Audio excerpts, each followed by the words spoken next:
Welcome to a new season of Ski Classics, Visma Ski Classics to be precise. Once again, as we were last year, we are in the Swiss-Italian border, the north of Italy, the Lombardy region to be precise, the beautiful setting of Livigno here.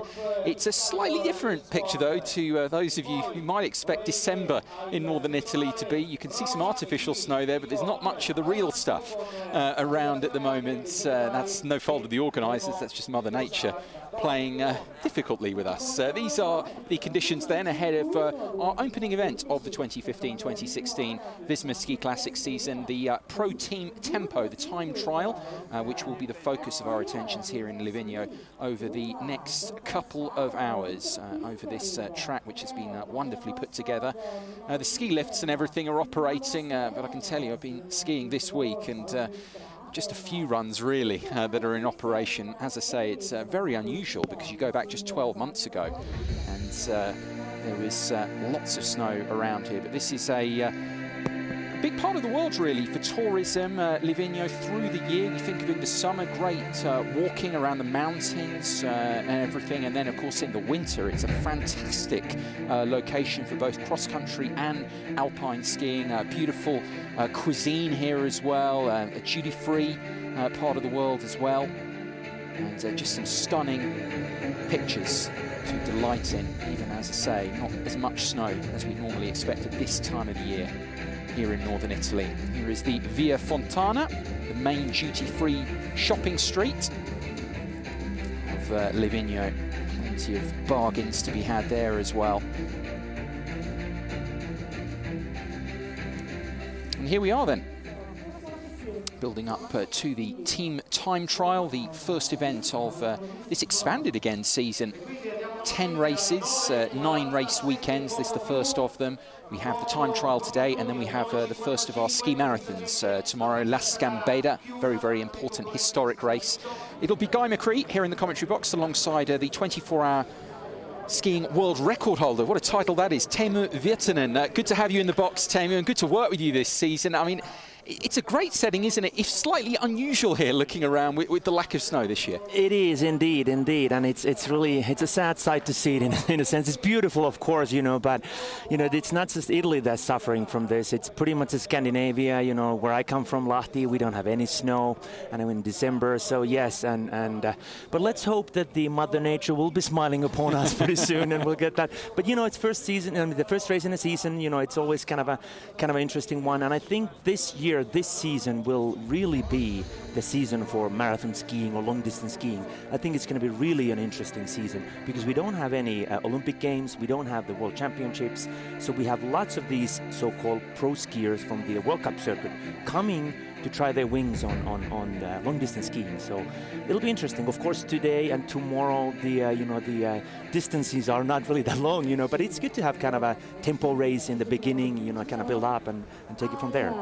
Look at the weather conditions. It has actually got colder over the last few days, but I mean, the fact is that the conditions are kind of set. We haven't had the snowfall, and got to say, we've been taking in some of the shots already. The organisers have done a fantastic job putting this course together, actually, to get the races on this weekend. Oh, of course, yes. It's always a lot of work, you know. And it seemed, unfortunately, I haven't had a chance to go and test it yet, but I will right after this. But it looks really nice. It looks really fast, and it looks that it's really hard. So it's going to be double polling pretty much for all of the teams, and I think for the women as well. We look at some of the women, as you mentioned, who are just warming up now because the start of the women's section of the time trial is just over 10 minutes away. They'll begin in a mass start, and then later on at about 11 o'clock we'll have the pro teams, the men's skiers. They will start at 3-minute intervals. What is it? We've got 28 pro teams, not all of them skiing this weekend, but Visma Ski Classics just continues to get bigger and better every year. And you look at it, I mean, I know you've been involved in the build-up. I mean, it's fantastic, isn't it, to be a part of this and follow this as it grows? Yes, it is. It definitely is. And I've done this before, but I've always been in Finland. We're sitting in a small studio. But now I'm here in the middle of the action. Yes, it's great. You know, and you mentioned the 28 teams. And out of those teams, 11 come from Sweden, 5 from Norway, and then we have teams from Austria, Germany, 1 from Finland, Czech Republic, and last year. Yeah, no, it's definitely continuing to grow year on year. And we've got the course here for the prologue. I mean, it's pretty straightforward, Teemu, but just talk the viewers through what the skiers are going up against today. It's a 5K loop, pretty much, and it's quite flat. It's down here in the valley, so we don't really go up in the mountains. 3 times 5K, both for women and for the men's team race. And as you can see, there's pretty much one or two uphills, so it's completely double poling all the way through. So easy course for these guys. It is, of course, actually the same course through the valley that we've got, although, of course, it is artificial snow, but there's no change there. Tomorrow, looking ahead, very different course for Las Gambetta, but more on that to come later. But this is a flat course, as we look at Lena Korsgren, one of the skiers involved here, who's changed teams. There have actually been a lot of switches, skiers switching to new pro teams ahead of this season. She's one, of course, joining, the Lukas Bauer's team, the Pioneer Investments craft team. Yeah, that's always happens, when people kind of, jump from one team to another, for several reasons. And there's Rita-Lisa, from Finland. She's the one who's also did that kind of a jump, because the team that she represented went kind of a bankrupt, basically. So, but she's more of a skater. So, but it will be interesting to see how well she can do double poling today. Yeah, we look out over this artificially put together course. I can say, having been here since Tuesday evening, Samuel, I mean, it's been funny seeing all the heavy-duty tractors and everything chucking snow, trying to widen the course out every night, putting in the hours, and you can see the results of it today. I know that the pro teams, the skiers, could have been easy for them to say, oh, it isn't the course, especially tomorrow, that we'd be looking forward to, but actually they've gone on the line. It's great to have a race. I mean, fantastic job from the organisers to get this ready to the extent that they have. Yeah, I think there's pretty much this kind of a spirit, the togetherness here, we understand why we do this, and it's for the sport. Sometimes you don't get the perfect conditions, and then you just go along with that. It's basically it. Lots of interest as well in this weekend. This is a big part of things in Livigno. It's very, very much, having been here last year as well, it's a community event as well. They really value, you look ahead to Las Gambetta with the local skiers, because of course that's a big part of Visma Ski Classics. The amateurs can start and race with the pro teams, with the elite skiers, but they really, really do love their skiing in these parts as well, and they'll really, again this year, you see that they take this event to their heart. They really want to make it the best it can be. Yeah, and I think it's great that they actually have that chance over here for tomorrow as well, even if it's a short course, so the recreational skiers have the chance to come and ski on the same track and the same course as the elite ones do. So it's a great thing. Just seeing some of the women warming up. Those of you, I suppose we can go through some of the rules here with the pro team tempo. I mean, maybe some of our viewers, some of you are probably Visma Ski Classics aficionados. Sorry if we're going to bore you with this over the next few minutes, but of course we've got lots of new viewers, start of a new season, Teemu, and we shouldn't assume anything. I suppose the comparison here is to be made with cycling, the inspiration for this. I mean, people follow time trials in cycling in the Tour de France, in the, in the grand races there.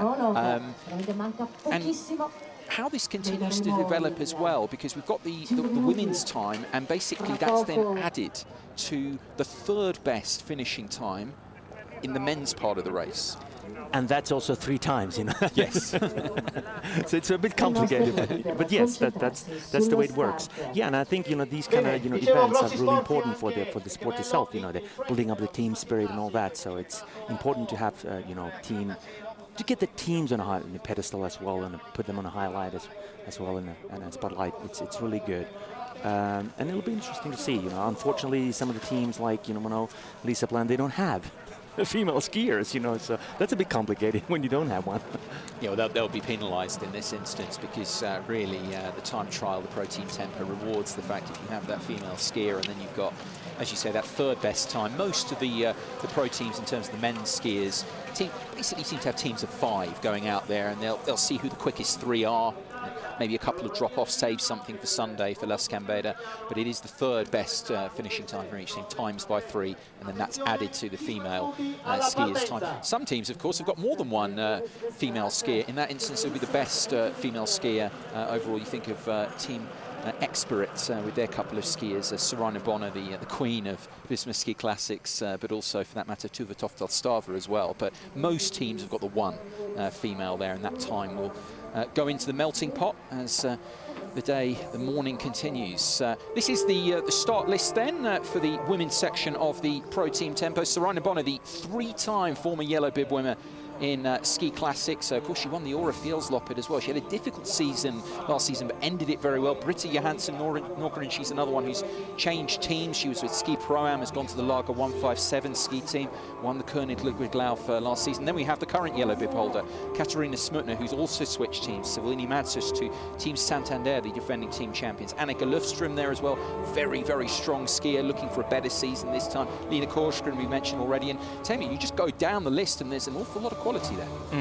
Yeah, that's true. And we also have to remember the Serena had some of a bit of a problems in the early season, right after the next season actually. She had a kind of a motivational problems, but she overcame those, and she's in a good spirits now and ready for the season. But that sometimes happens because, you know, these seasons are really tough, you know, have so many races, and she's been doing this for so many years, and she also does the Olympics, you know, and she's the national skier, you know, for the Swiss team as well.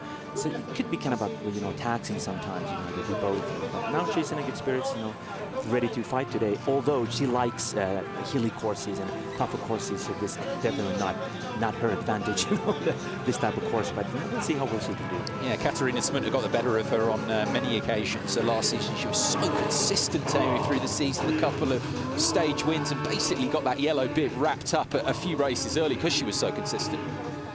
But that's what it takes, you know, have to be consistent, you have to be very in good shape throughout the season.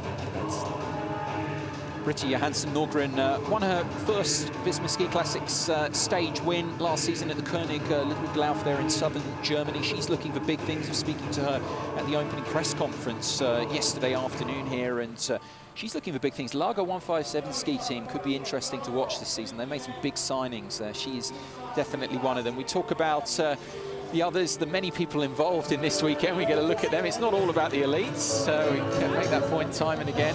Saraina Bonner and Katarina Smutner know each other very well, of course. All of these skiers do. It's a very closely knit community. I'm sure you go along with that, Teemu. Rivals, but also good friends as well at the same time. Well, that always happens. You know, it's once you know you hear the bang, you know, and you go on a track, you know, that friendship kind of goes away. But of course, you know, that's the way it has to be. Tuva Tofdal-Stava, you saw there wearing the youth bib. Tone Sundvor was actually the winner of the youth bib, but she's not, and she's passed that on because she's not actually qualifying for it. You've got to be under 26 years of age. More on those bibs, of course, to come. Our focus, though, is on the opening event of the Visma Ski Classics 2015-2016 season. Here once again in Livigno, some of the best female skiers, cross-country skiers in the world here on the start line. The women's section, a mass start here. The men, of course, to come. Important points and early season bragging rights as well. Up for grabs here over the next couple of hours. Highly competitive. They're all done in a friendly spirit, of course. And they await that gun. There's to be some tension, some nerves around, as always. Start of a new season. Saraina Bonner has been and done it all. She's bound to be a little bit nervous as a new season is almost upon us here. Yeah, that's kind of the blank moment we call in skiing. You're just so focused on the race. The gun then.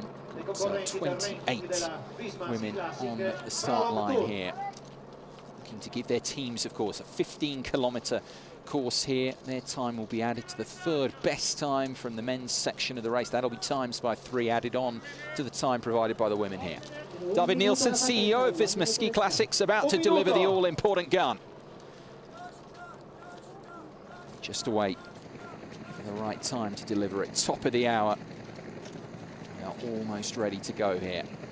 A fantastic job it has been to get this course together. It is ready for action.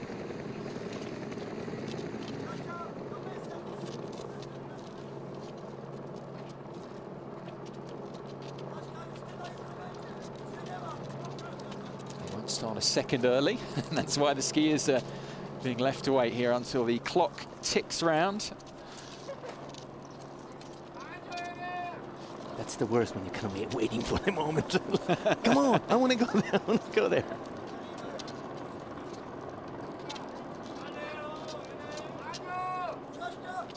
Some words of encouragement as well towards the skiers here that can be heard. So well organised that we're there in such good time.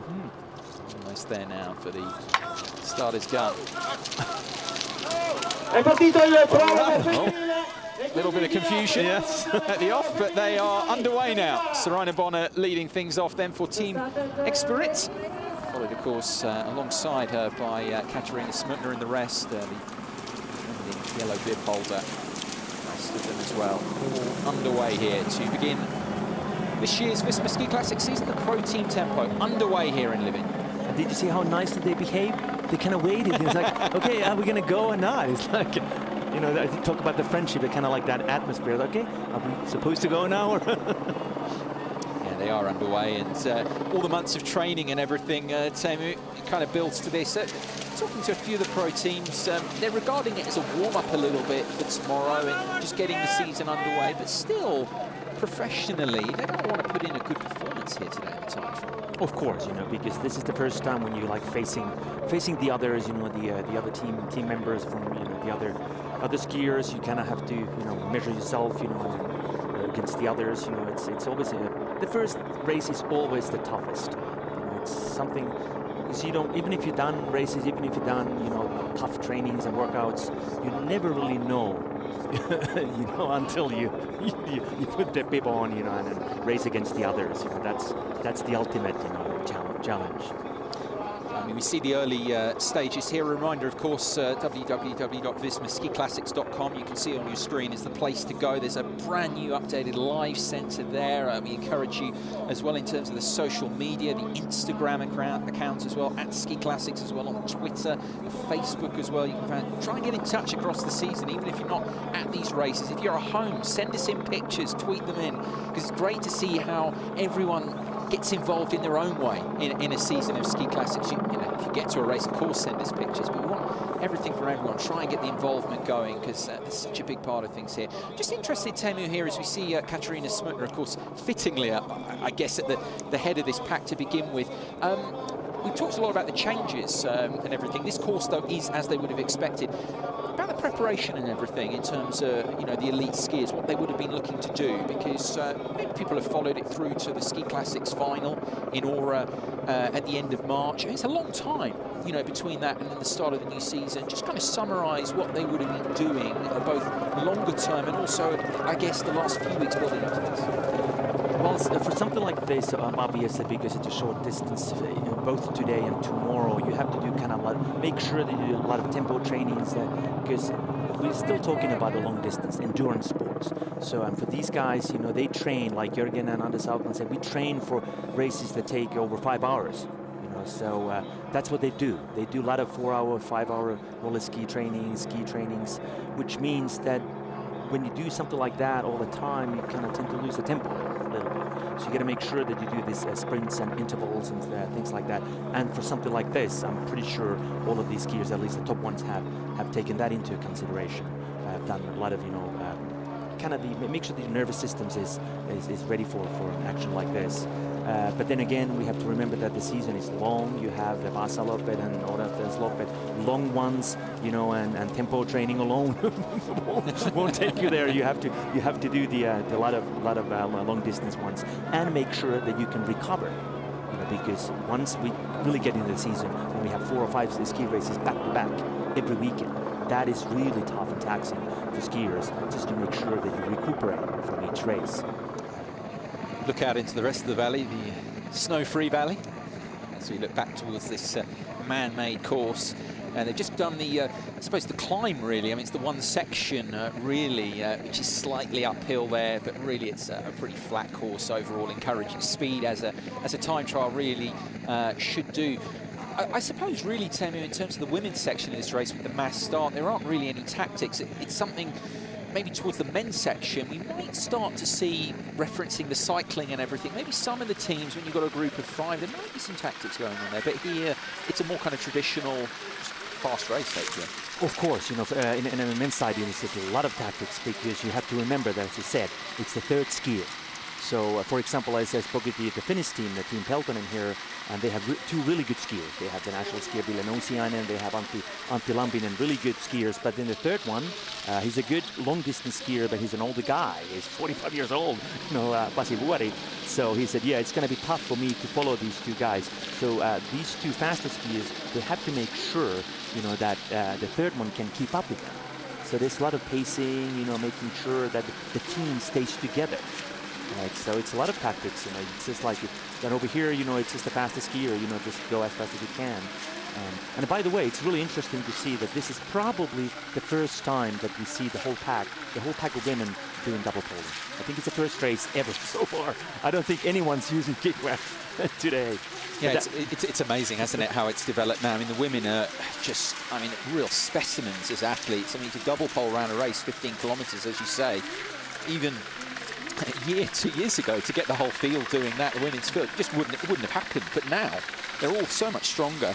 I suppose it references back on your point. You were explaining what they were doing, but what they're doing in the gym now, these athletes. Let's focus on the women here. I mean, the strength training now, the protocols are, much different, much more advanced than they were in the past, and it shows. Oh, of course, you have to do a lot of strength training, not just in the gym, but you have to go out there, do a lot of double poling or roller skis. You use all kinds of equipment and stuff like that, and we'll see how far we can go. Some people say the sky is the limit, and that we'll become like monkeys, with the really hot upper bodies, But we'll see, It's like Jürgen Brink said, that actually that's going to be his first year, the double poling. He's been always the one, kind of who soldiered on, as long as he could, with the kickbacks. And he said he's not going to be using kickbacks at all. And he said, that who knows how far we can go. This is just we're just taking baby steps in terms of double poling. Even if you look at this, it's hard to believe, in 10 years time, who knows how fast and how steep hills they can go up. It's going to be interesting to see. It would have actually been interesting. I was thinking of other skiers outside of the names that we all know.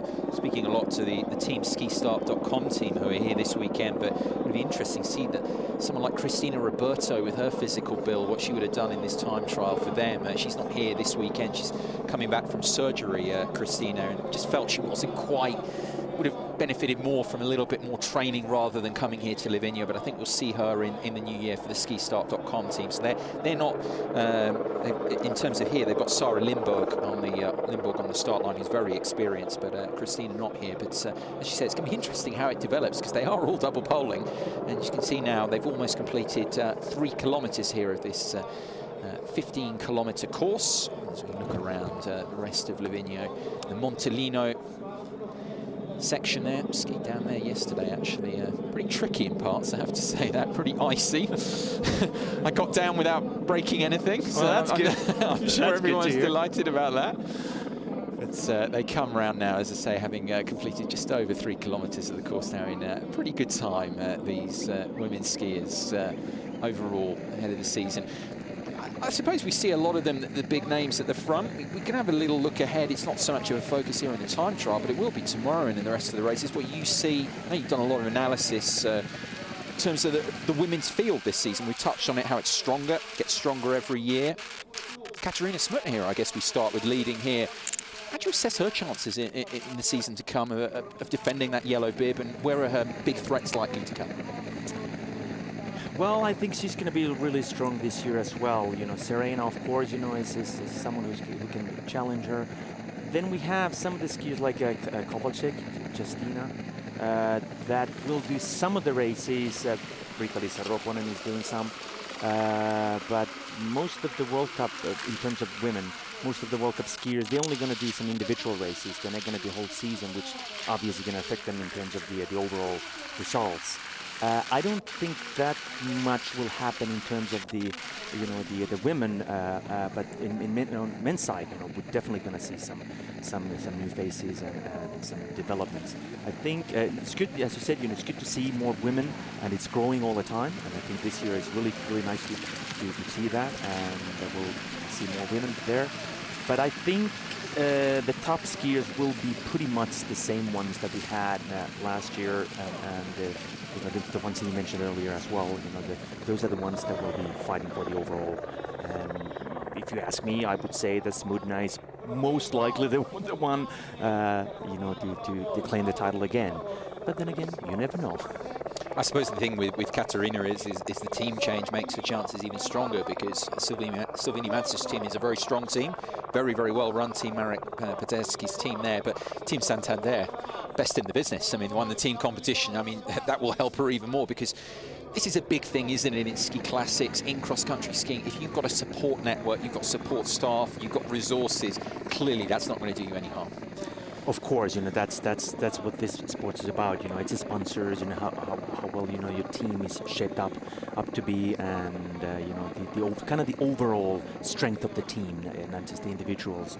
And some of the teams, you know, we can say the 4 or 5 top ones, you know, they pretty well set here. They don't have to worry about the, you know, that side of things. But you know, of course, you know, this is still a growing business. You know, some of the teams are, you know, lacking the funds and resources, of course, so they won't. You know, it's really expensive to travel, you know, and do every single race, you know, with a huge team.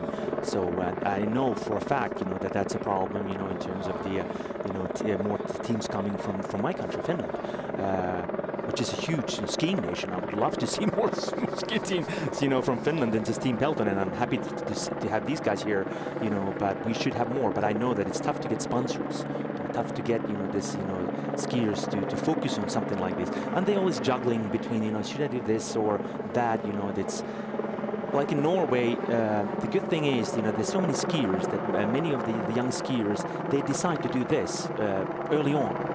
But in Finland, for example, it tends to be kind of the case that they try to be the you know, the top athletes in the World Cup first, and then kind of slowly, like Antti Lampinen is a good example. He actually tried to do qualify to the national team, and he did well. He was 4th in the national championships a couple times, but then decided to solely focus on ski classics, which is was a good decision. So he's pretty much the only pro skier in terms of, you know, long distance skiing. So.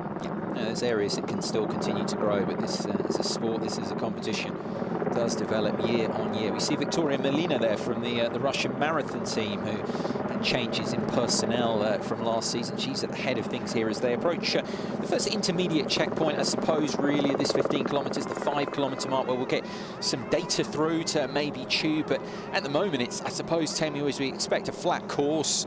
Everyone's in the mix, and that's, I mean, looking ahead to tomorrow, that's like, you know, you wouldn't rule that out either at Les Gambetta, whatever the course ends up being, 22, 23, 24 kilometres, a sort of a bunched pack right to the end, because it's very, very difficult to break away in flat terrain like this. Yes, that's a fact. You know, I think that's going to happen tomorrow as well.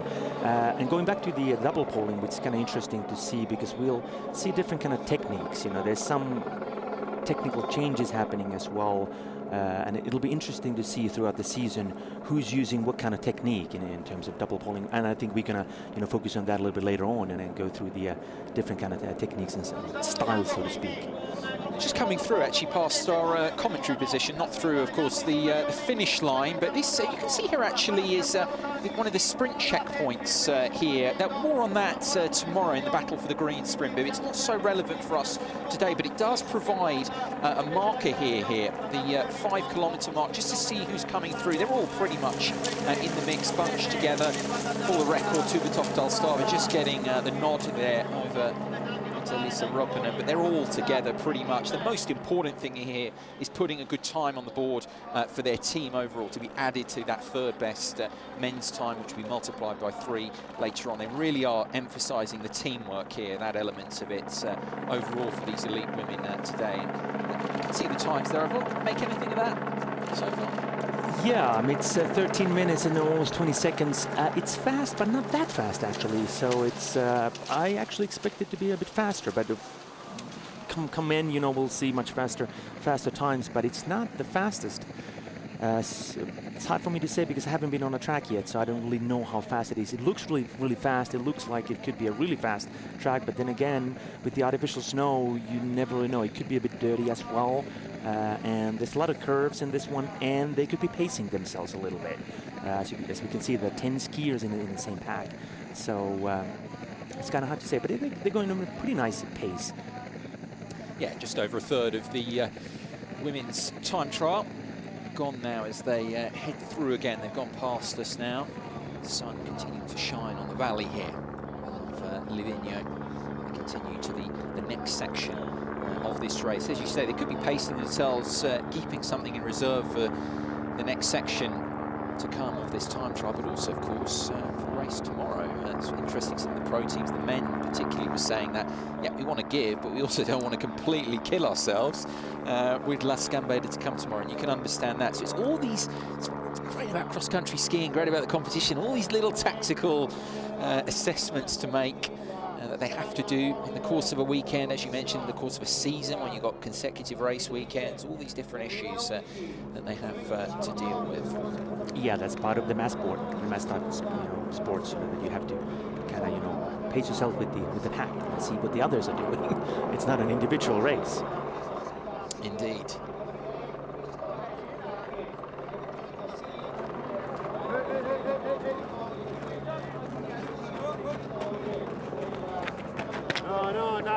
So now just over 9 kilometers to go here, still tightly bunched together.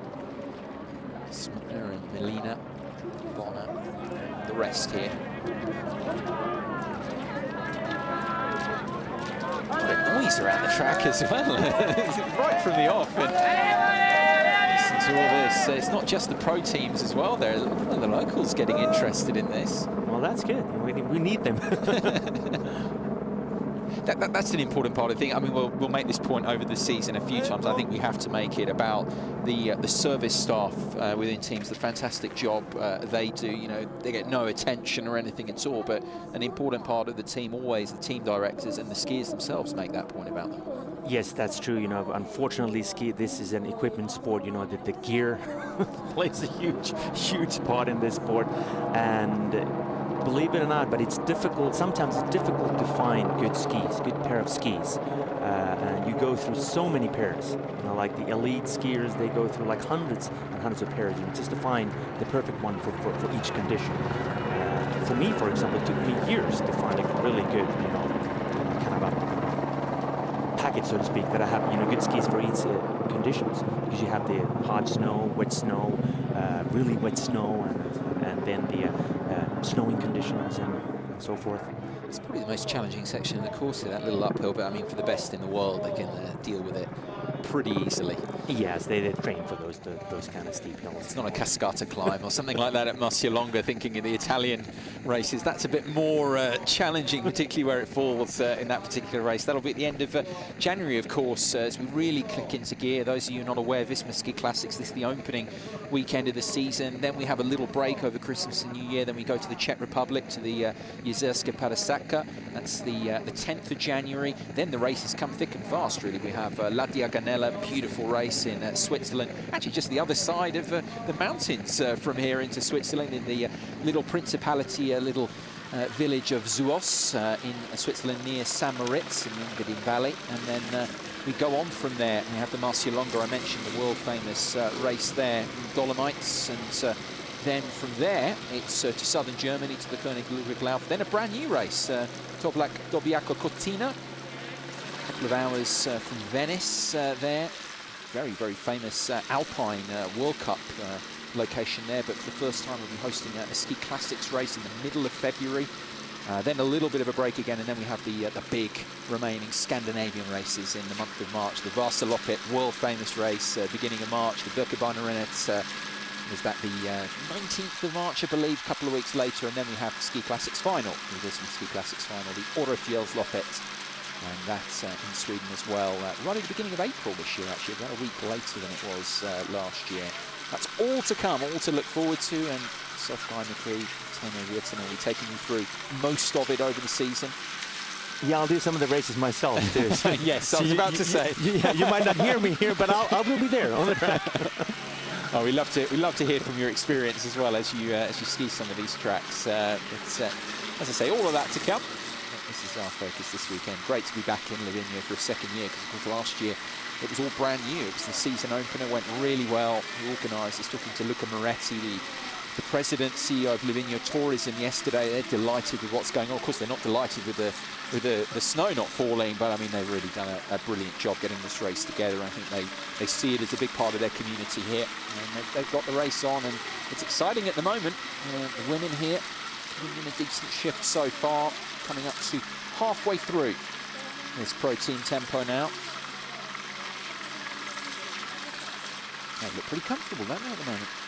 Yeah, well, it seems to me that they could actually go pretty much over 40 minutes, you know, and in terms of total time, you know, which, as I said, you know, it's fast, but, you know, it could be a little bit faster too, but it's hard to say. It's, perhaps, as I said, you know, they just kind of feeling, you know, pacing themselves and seeing, because as I said, you know, it's no point in just, you know, losing all the energy here, you know, another race tomorrow, and it's just, you know, the fastest time will count, you know. Yeah, just over 20 minutes, as you say, about 20 minutes for the first half of the race, heading into the second half now, and as you can see, most of them still right in the mix here. It's not really about winning the time trial as such, it's about getting a good time on the board for your team is the big thing here for these elite women as they continue into the second half of the race here. And if they actually stay together till the end, you know, it's just not much of a difference between the women's times, you know, so it's pretty much up to them. Oh, oops. Oh, it's a fall there. First bit of action. You can see Tuva Tofdal-Stava there involved in the fall. That's disappointing to see. They've pretty much gone through unscathed so far, but bunched together there through a section of the course. And the fall, as we take a look at it again here, first meaningful action, really. Being comfortable, we were saying until then. There is the fall, just a coming together, really. Stava involved. They've lost, obviously, a little bit of time there. They'll have to pull that back up. I think Nina Lindsen as well from the Pelagia team, Northsport.se team was involved there as well, 3 of them. Yeah, I don't think there's really anything dramatic happening there. Just probably just kind of just a mistake or something that she did, you know, and hopped on the, you know, someone's skis, I guess, or something like that, and kind of just fell. A little bit irritating, isn't it, further from now, because they have to use a little bit of energy to get back up with the pack now, and that could prove telling in the end. Oh, well, of course. Now it's tough, you know, because these guys will, you know, keep, you know, their pace, you know, and it's always tough when something like that happens, and you have a short distance. It's different when you have the Vasal Open, you know, 90K, you know, can, you know, to chase the pack pretty quickly, but you know, it's a different ball game here. Got a little bit of ground to cover, as I say, Stava and Lindsen, and is there at the back now. The rest of them continue to cut a merry path at the front of the field here. 6.6 kilometers to go here. Polar, of course, the official timekeeper of Visma Ski Classics for this season. So many new sponsors on board, reflection of how this competition is incredibly successful and continues to grow. Polar, known throughout the winter sports, really is the kind of the leader in timekeeping, and great to have them with us here, keeping those numbers, stats, so important, of course. Katarina Smrtna right at the head of things, just rock solid.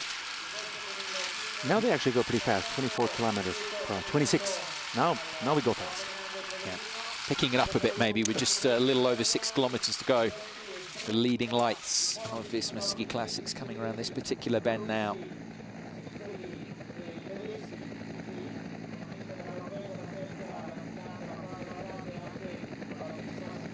Still a pretty big group there overall, staying together through these now almost 9 kilometers of this women's time trial, the Pro Team tempo. You can see it a little bit more now, a bit more pace, as you pointed out rightly. Teemu is being ejected here. There's a little bit of caginess, I think, going on through those first 8-9 kilometers, and now maybe a few of them are sensing now this is the time to step it up a bit. And plus it's the final 5 pretty soon, so they're all going to go fast. You know, they're going to take it all out pretty much. We talked about the Pro Team service staff that have been shouting instructions, and the skiers need, as you can see there, maybe a new pole. A pole actually there. Very easy to break a pole, isn't it? It is actually, yes. When you fall, you know, it usually happens. The poles are nowadays, they're pretty stiff, but they break pretty easily if you fall down or you get a hit or something like that. You know, which is, as I said, you know, it's equipment sport. You know, so it's always tough, you know, when you have poles and skis and boots and everything. So it's to make sure that they all work perfectly. It's not so much of an issue here, of course, because it's quite a compact location, but you think of some of the other races we're talking about the rest of the season, those service staff really do some wonders to get to different sections of the course. And there's a lot of tactics there, isn't there, who covers a particular, think of the Scandinavian races, those large courses, and quite difficult to get to some areas, you know, if you're on wheels or whatever. Some of them are skiing in between to, I know, to get to areas to be able to get nutrition to them, get a drink to them, get equipment to them. Yes, they use scooters, the snowmobiles just to get there, you know, as you said, some of them in ski up there, you know, with the, you know, the replacement poles and stuff like that. It is tough, you know, and and you, as a skier, you're relying on your service team, and not just the, you know, you need to get the trains, you know, the poles and everything, you know, so it's really important to have them there and to be able to count on them, you know. And so it's as important as the, you know, yourself as, you know, you need the team around you. Coming around again here towards us, actually, just a little over 5 kilometres to go, coming up to 2/3 of the way through the race. They come through a little underpass there by the river that cuts through the valley here in Livigno, and they're through that now. We'll be coming round again here as they approach 2/3 of the way through this women's time trial. Coming round to us, you get a great look at our location. We're just towards basically the right of the picture. They come round again here for the second loop. They'll come right by us in our commentary position. And we just get a look again at the data here on this second split. 10 kilometres of the 15 completed now. Just getting a look at the timing here through 10. Britti Hansen Norman for the record through there first. But again, and Robin in third. Yeah, good work from her. And Nosian in eighth. Pace has picked up a little bit there now. Yes, yes it has. Some of the others who've been left behind somewhat now at this stage. Nina Lindsen, who was involved in that little incident, seems to have affected her chances somewhat. She's been cut adrift from the main pack. They're still there, most of them, as they move into the trial. So he has 17 skiers in this pack, but you can see the last ones here are a bit struggling at the moment. Likely to be left, you would say, shortly to be cut adrift. Most likely. Yeah. All the likely prospects are still at the head of things, and in the mix they're looking to give their teams the early boost here in the men's section of the pro team tempo. And you can easily see that now they've really increased the speed. Continues to just go towards the uphill section. It's like the uphill section of this course now for a final time. Under 5 kilometres to go, and still all the major players right in it. Then we have the tough, steep uphill. The only one, pretty much. It's important to have it there, though, isn't it? I mean, especially looking towards the race on Sunday. Of course. To have that steep section.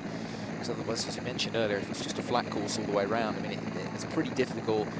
Aside from that, maybe it's not such an exciting race. It's also actually difficult for the skiers to tactically to make breaks or anything like that on the flat course.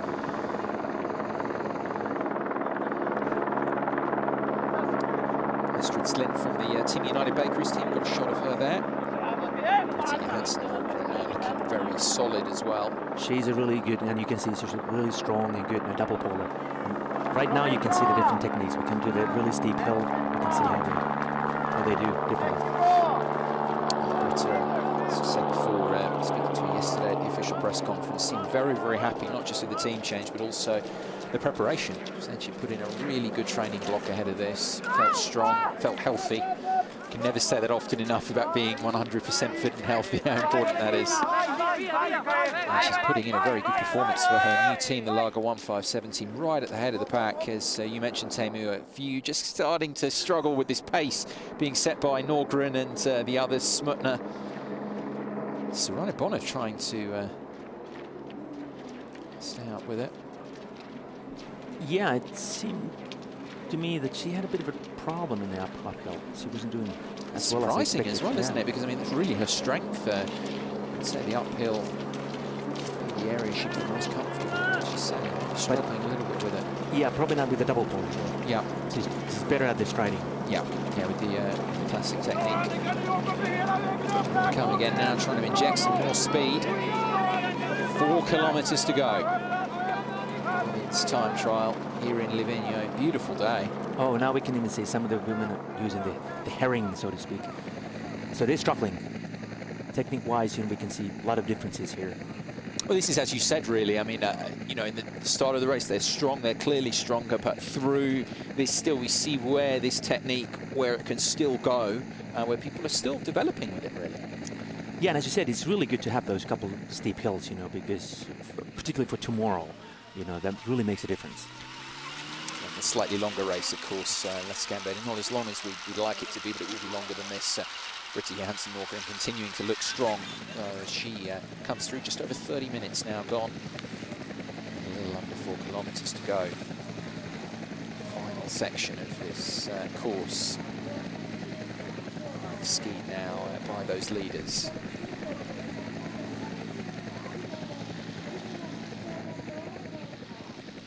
It's pretty sunny, actually. It's really difficult. You've got to put the shades on, the eyewear. It's good to see the sun.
Trial, get that early, good boost heading into Christmas and the New Year.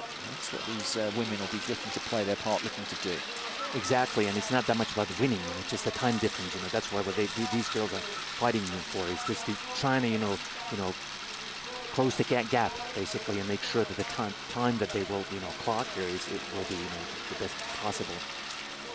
He obviously likes his cross-country skiing. Really don't need him to go and munch away at the snow. We need all of it. go and chew some grass instead. Yeah, but we saw there also Masako Ishida there as well, looking to keep pace at the Team United Bakeries team now in her second season. Very good personality. Had some great moments last season. You think of Ladia Ganello, skied a terrific race there. She also, obviously for the United Bakeries team, trying to post a good time. They've got a couple though, because they've obviously got Astrid Slint as well in there. They've got a couple of skiers in this time trial for them. They'll get the best time from that, whether it's Ishida or Slint, to be added to what the men do later on for the United Bakeries team, who's former champions in the team event. Just pipped last season by Team Santander. They're likely those two friendly rivals, those two teams, likely to be having a good battle. Some good banter that goes on between them. Their team directors. All in good spirits between Henrik Kvissel and Magna Darlin, respective team directors, as well as the skiers as well. Friendly rivals. Yeah, Magna is an experienced coach. He's been a head of coach for Finland and Sweden, so he knows the sports inside out. You asked me earlier about the the women's, who's going to be the favorites, and I have to bring her up, the leading girl right now, because she's a really a strong double poler, and I think this season definitely will be a double poling season for women as well. So I'm pretty sure that we will see her on the podium quite a lot.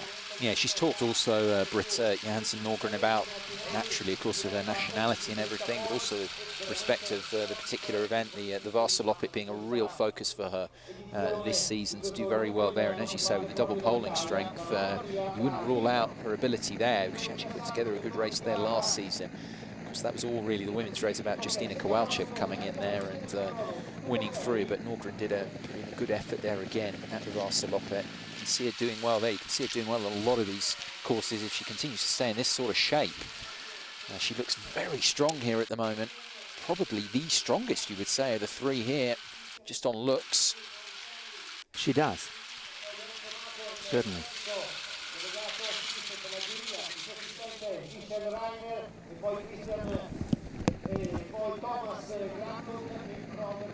So here we go then. We have got just over 1.5 kilometers to go.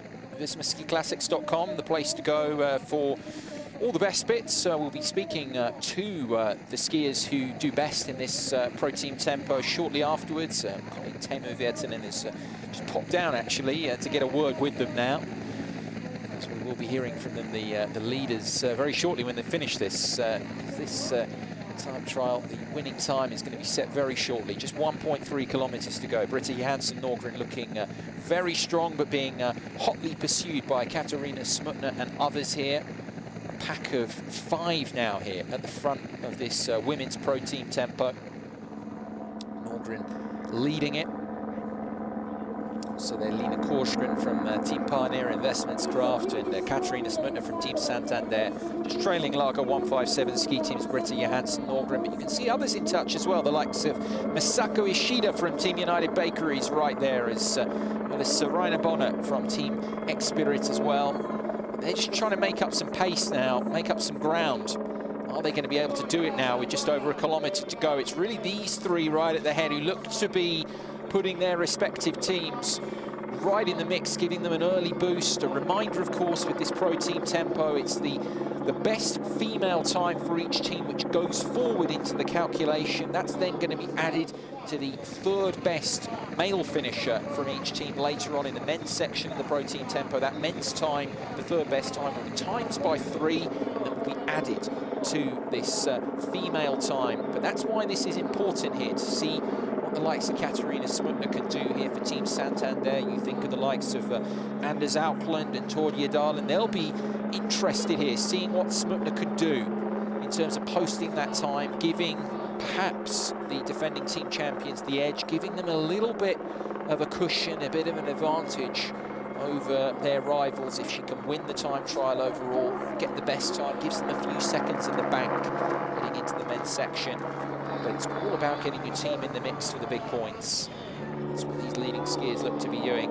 Just coming under that underpass now by the river, and they're into the final section now. Just over half a kilometre to go. Coming towards us in our commentary position right at the finish line, we have Britta Johansson Nordgren, who's just been passed now by Lina Korsgren and Katarina Smutner. It's going to be these three coming up to the line. It's going to be a time here of about 38 minutes. Who's going to get the nod in the end? Looks like it's going to be Lina Korsgren who wins the Pro Team Tempo for the record in the time of just over 38 minutes. 38 minutes and 3 for the Swede. So she wins the Pro Team Tempo just over a second ahead of Katarina Smutner, with Britta Johansson Nordgren just behind, but all those three doing a great job for their respective teams. Overall, now we get some of the other finishers coming through.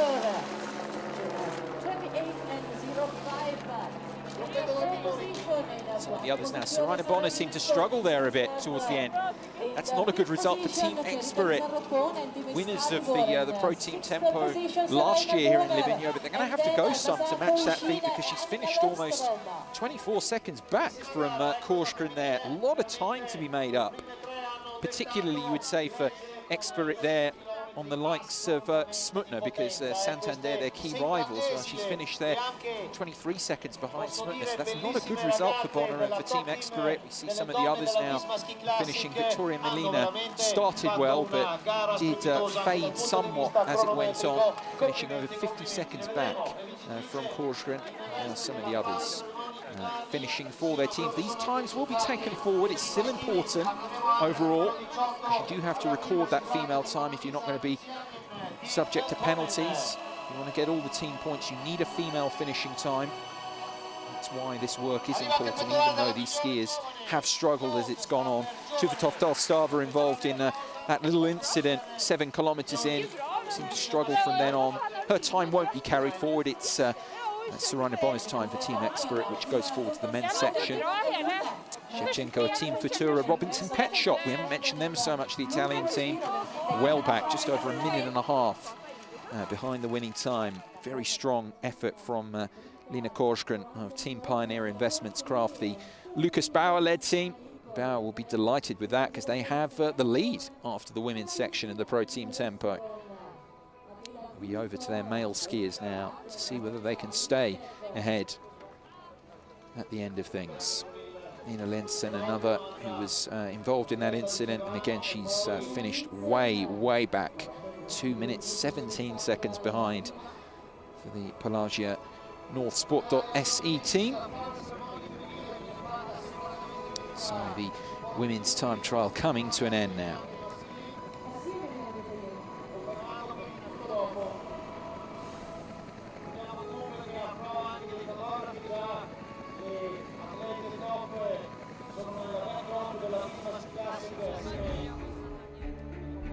Look back at some of the highlights then from the women's section of the Pro Team Tempo here. The opening event of this year's Visma Ski Classics.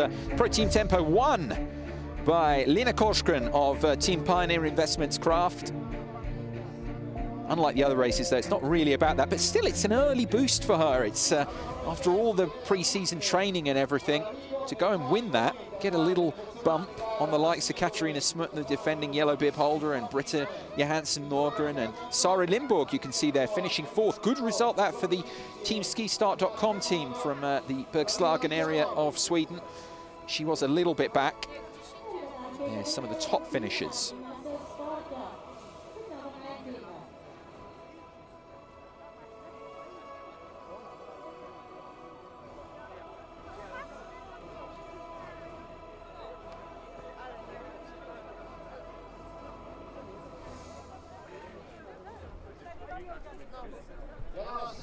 So there we are then, those the confirmed times that will now be taken forward to the men's section of the Pro Team Tempo, which is about 18 minutes or so away. Top of the hour, we'll be starting with the fullest of the teams there.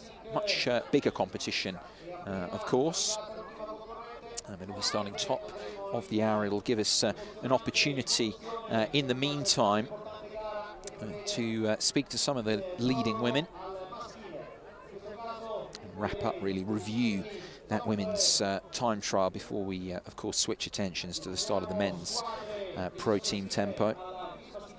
Very exciting there overall. It was a pretty good race, pretty fairly run race overall. Just that one little incident at 7 kilometers in, that was a bit of a problem that seemed to affect a few of the skiers, but some very strong performances there, and particularly Lina Korsgren, I think, will be delighted to have won the time trial.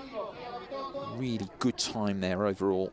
That's put Lucas Bauer's Team Pioneer Investments Craft team right in the mix for some good points from this weekend with that time.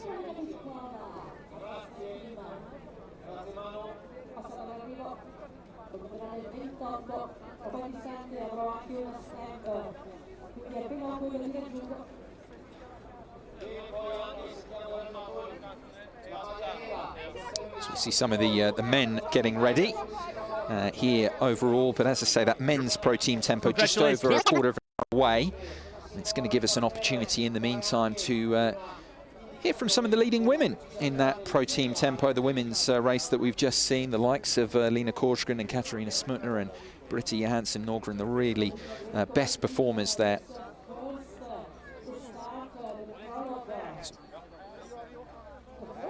Congratulations, good skiing, really strong. But can you give me a quick wrap up? How did it go? It seemed to me that the 2 first laps kind of slow pace and then all guns blazing. Yeah, the 2 first Yeah, it was really slowly, and then Britta start to get faster and faster, and I just think that I should save energy for the finish, so it worked. And what about your double poling? This was probably the first time that I saw all the women doing double poling. How strong are you? I have trained a lot in the summer and also last year, so I think that my body is real good for double poling now. Yeah. All right. And then what about tomorrow? I think it will be faster from the beginning tomorrow when Kowalczyk is here. So I will try to get her back and do something and save energy for the finish tomorrow also. I think it will be many girls in the group tomorrow. All right, you go and get some energy, and we'll see you tomorrow. Thank you very much. Thank you, thank you. So we heard there from Lina Korsgren. It was interesting actually to hear from there speaking to our very own Teemu Virtanen about the fact she was saving energy for the finish, also saving energy I guess for tomorrow for La Scambeda, but really tactically a brilliant race from her to win it overall, get the best time overall from her. Great start to the season for the Swede there. Fans of all ages watching on, I'm sure they would have enjoyed that women's time trial. Second in the time trial for Team Santander was Katarina Smutner. Let's hear from her now. Congratulations. I hope you're doing okay with the English here. I know. My Deutsch isn't really too good, but you can if you understand my questions, you know. Okay, cool. It seemed to me that the first 2 laps were really slow and then you went really fast. Can you kind of sum up the race for me? Ja, also das war ein bisschen ähnliches Rennen wie letztes Jahr. 2 Runden sind wir ganz langsam gelaufen, das war wie Training. Und dann letzte Runde war Vollgas, ja.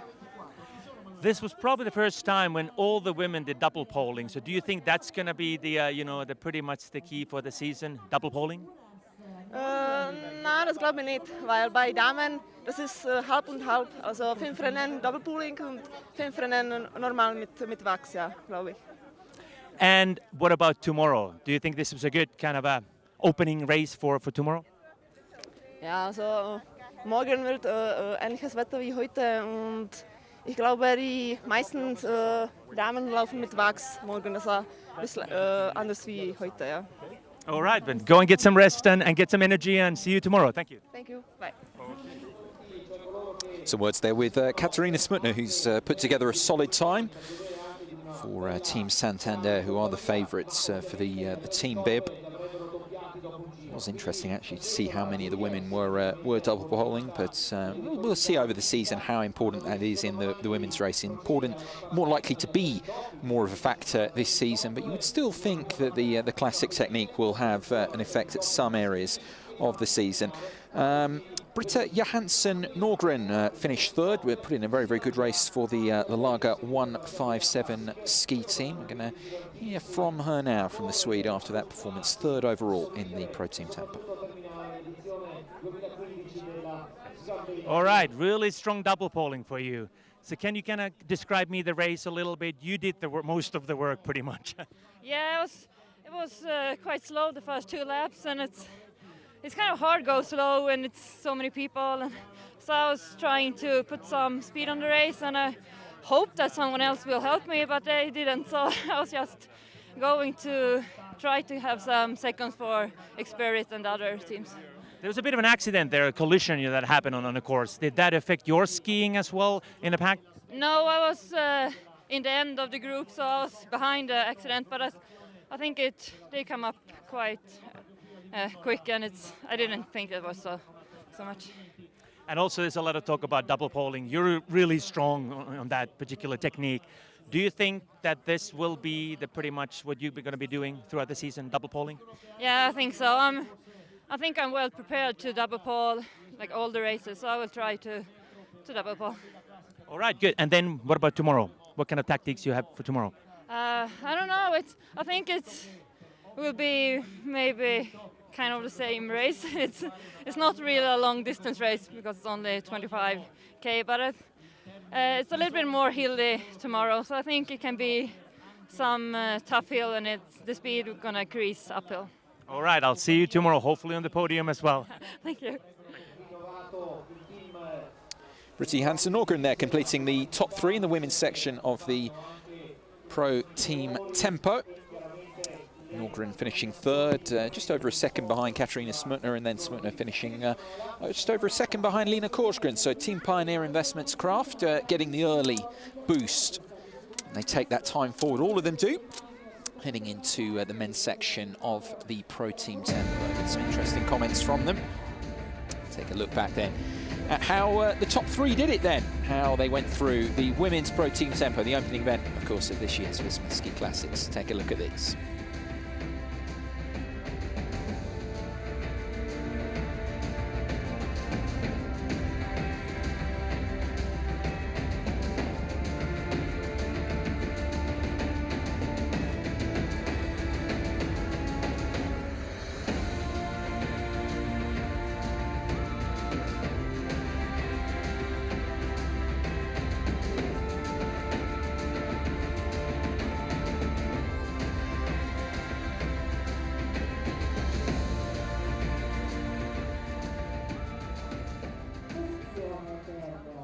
There we are then, the early bragging rights for Lina Korsgren of Team Pioneer Investments there, just getting in ahead of Katarina Smutner of Team Santander and Britt Johansen Nordgren of the Lager 157 ski team.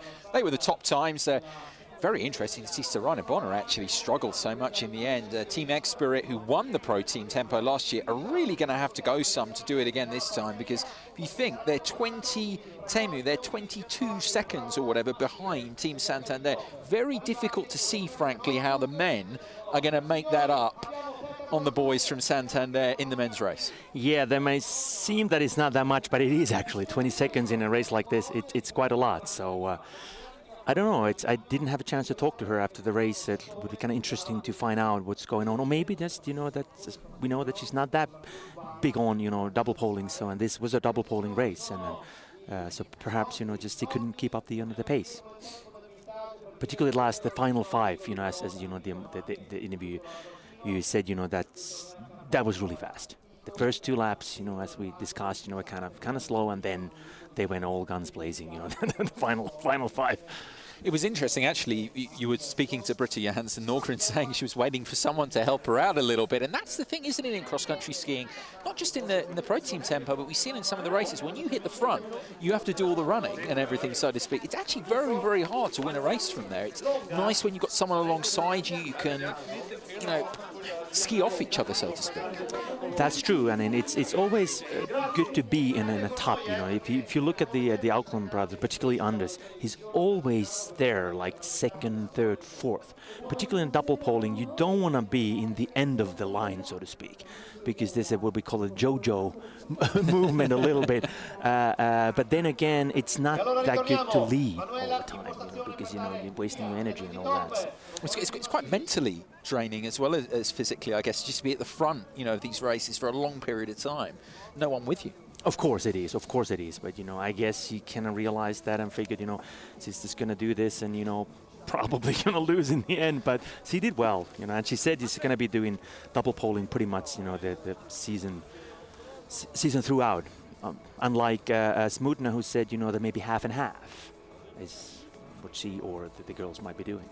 Yeah, she was interesting actually speaking to you about that, because you put the point about double polling, but she said, not so much maybe. Maybe there are points where actually still the classic technique, can come in.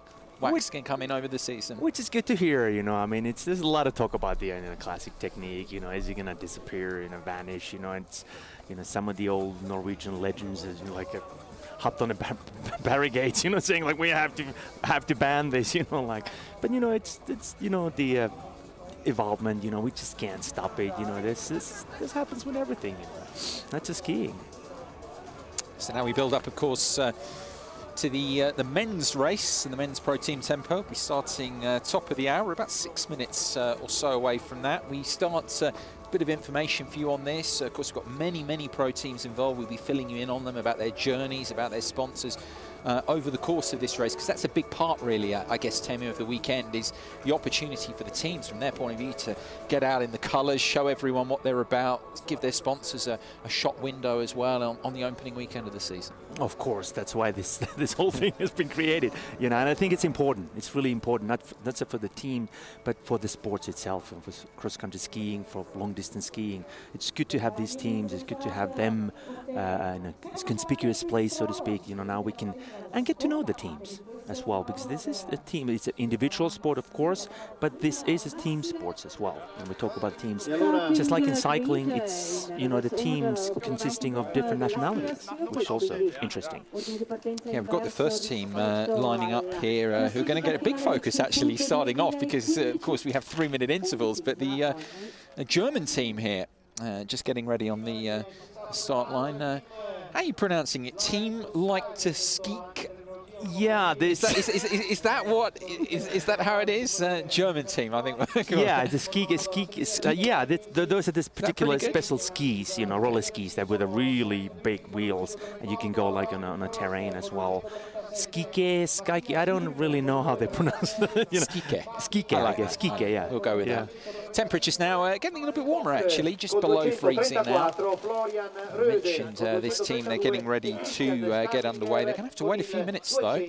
They're nicely ahead of time. All the traditional stereotypes about German punctuality and efficiency can apply here, ready at the start line. It's a good thing, of course. A lot of other nations could learn from it.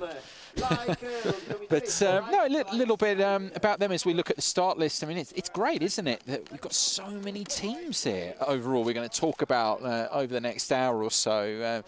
And so many different nations now represented in Visma Ski Classics here. That's true. As I said earlier, 28 teams, although today I don't think we're going to see all of them. 11 of them, you know, come from Sweden, 5 from Norway, and then we have teams, several from Czech Republic as well, a couple from Russia, if I remember correctly, one from Finland, a team from Austria, and we also have a team, a ski club actually, which is kind of a unique thing, you know, Mura Ski Club, which is the you know, the organizer of Vasaloppet. So that's kind of an interesting, you know, twist there.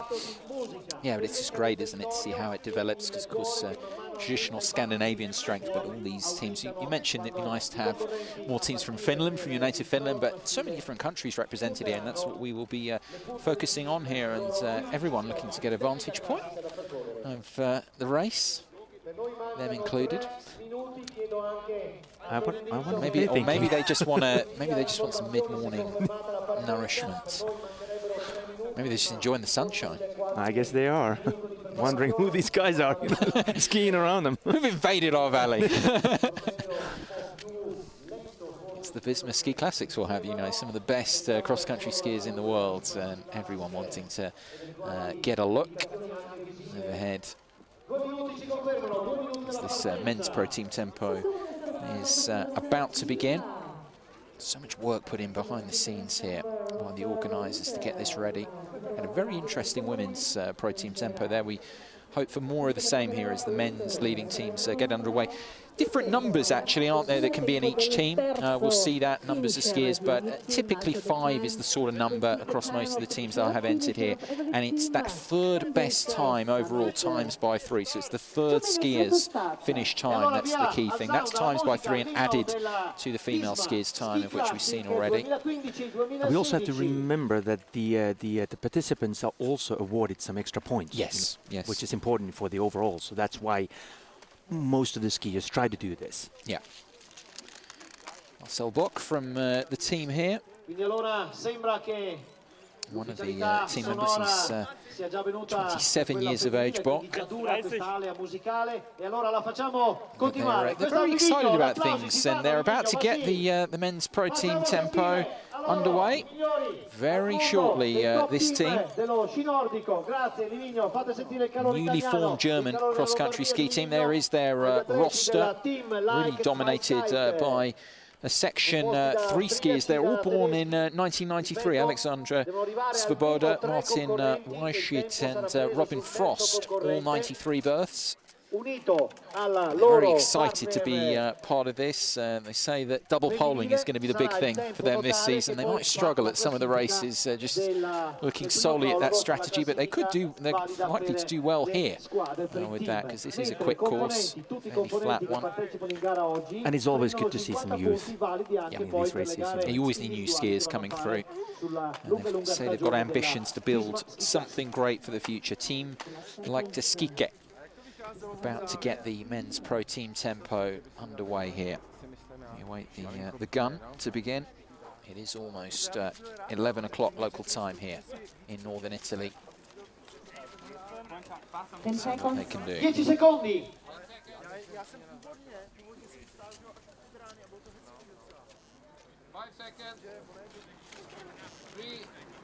Here they go.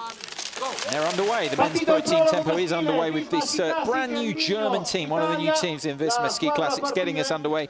Team like Skike, pack of young German talents. You can see how eager they are to start quickly.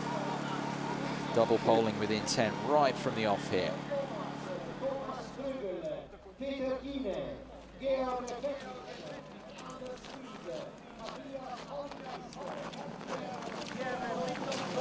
I suppose the thing is, actually, we talk about the new German teams. We think of the Königsluftlauf. That's a very, very well organised race right in the south of Germany in Garmisch-Partenkirchen.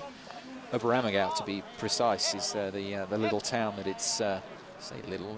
Famous town. Yeah, very, very famous town. Wood carving traditions there, and very, very good beer, I can tell you, and as the well. passion play every 10 years. Yes, yes.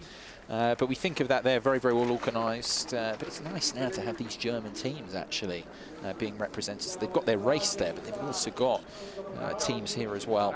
Team like Skike right at the head of things. And having the tradition, we do have the tradition that it's done on ranking overall, and because they're a new team, they're at the back of the field. But the way the time trial works, they get a lot of focus for their sponsors and everything here. First of all, they're a few minutes beforehand, and now getting themselves a fair few minutes here of publicity time, and that is what it's all about. What do you make of their kit? It's good to be first. It is good to be first. But speaking of Germans, we have to remember that Germany used to be, and still is, but particularly with the legend, Tobias Anderer and Teifmann and so forth, used to be one of the great nations of cross-country skiing. And those guys, those old guys, so to speak, are now kind of behind the scenes, making sure that that tradition will continue. It's so important, isn't it? I mean, in terms of building a tradition, it's funny talking a lot, to Norwegian skiers, Norway, the dominant power. And people wonder why, what it is. And a lot of people put it down to tradition. It's that a lot of the skiers, the famous skiers who've done a lot, they also put a lot back. And then there is the tradition as well. If you've got successful names and they stay involved, then you've got the youngsters, they come along, they want to emulate that, aspire to that. It all builds, doesn't it, overall? And that's what breeds the continuing culture of success.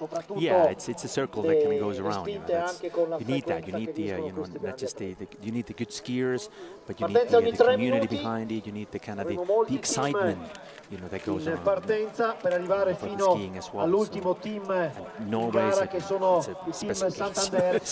They just love cross-country skiing so much. It's unbelievable.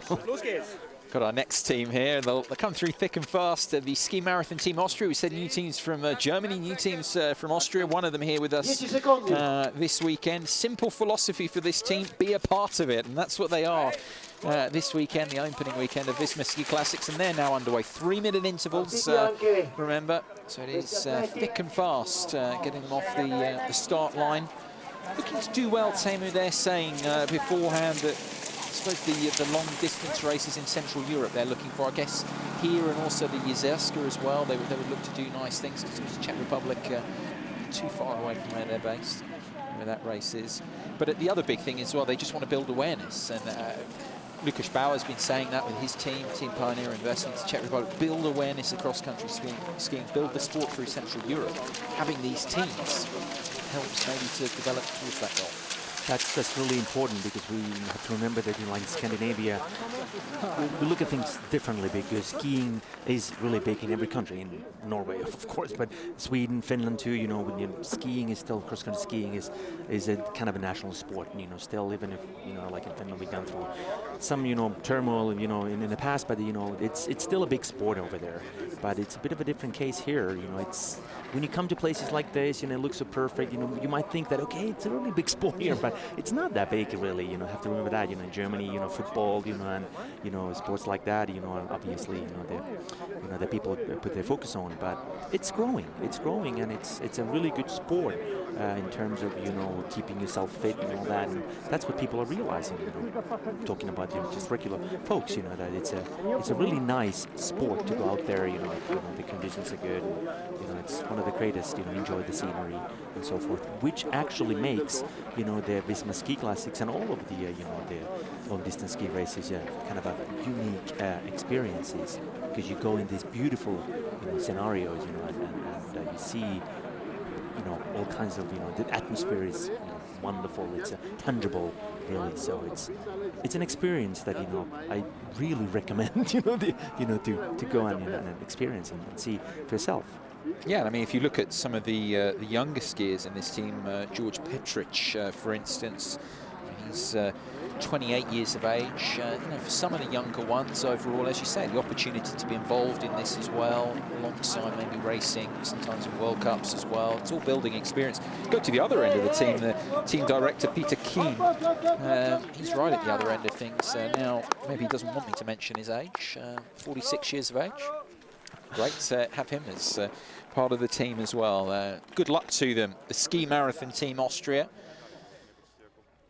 Speaking of age, it's actually a good thing about long distance skiing is that we have some skiers like Anders Auckland and some other ones, Rezak as well, kind of define the age. They pushing the envelope in terms of the how old you can be and do well. So it's nice to have what we call the master skiers in the circuit as well. That kind of shows you that you can be young, you can be old, you can still enjoy, be part of it. Maybe when you get a bit older, you may be not taking the podiums anymore, but still be part of this whole family and race and push yourself. That's the key, I think. They're getting a little bit of bonus time as well, because we don't actually have 3 minutes in between this and the next team, because unfortunately the ski team, I do want to give them a mention, the ski team Novo Nordisk, not here this weekend, but I mean they've got a fantastic story. I think we spent a couple of minutes with them. Their quartet are not here because their skiers basically have type 1 diabetes, and they're skiing basically to build awareness of the fact that you can ski with that condition. You can actually take part in top-level sport and have type 1 diabetes and do that. All their skiers do that as well. Shame not actually having them this weekend, because it's for me, one of the best backgrounds to any of the pro teams here overall for that team. Yeah, it's interesting when you have a message, like that, and you want to kind of bring that forth and bring that across. And I think it's a really important that we pay attention to that, not just in terms of elite skiing, but people with all kinds of illnesses or diseases. That there are ways for you to do things like this, and you don't have to be at the competitive level, but just go and enjoy it yourself. And I guess that's kind of the message they want to bring across. Yeah, because enjoy skiing. Yeah, no, because I'm sure. I mean, if you've got something like people would say, oh, you can't, especially cross-country, long distance. Cross-country skiing, you couldn't, if you've got that, the natural reaction would be, I can never do that. But the big part of the mission of that team is to say, hang on, we've got skiers here who are going to be involved this season in Visma Ski Classics who can do it. They're taking part and everything. You can too. You can be involved in this sport. So I think it's fantastic. It's a shame they're not here this weekend, but we'll look forward to having them involved, having their skiers involved in the races to come, because there is much more to come in the season, of course, as we've been telling you about already through the broadcast. But we await our next team here, the Atlas Craft team, Czech team, one of the Czech teams involved. Sport in the Czech Republic continues to grow and grow, not harmed in any way, I'm sure, by the fact they have the Jizerska Pelisáka, the next race. There are a lot of good teams, the Silvini Madzus team at the head of things, of course, but this team, pack of talented skiers. Being introduced to the crowd, this team now. They'll be getting it underway.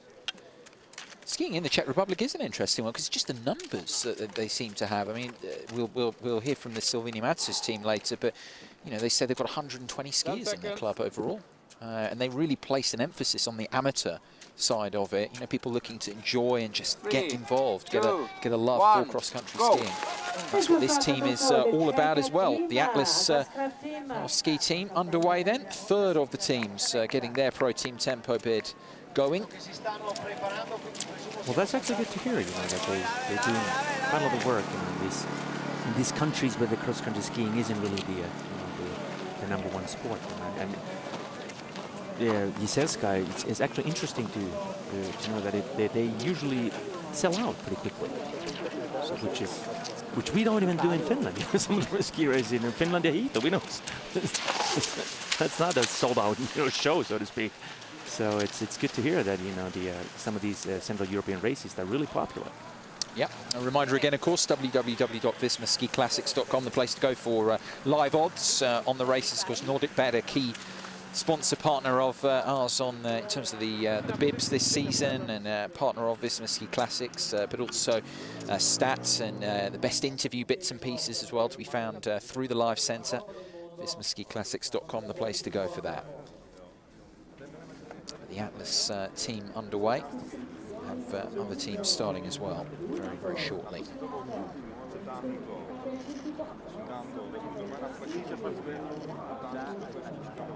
Course continuing to look pretty good as well. I mean, obviously the women have been through it now. A few teams have been. What do you think? I mean, it's not going to break up as such, is it? I mean, it looks pretty solid.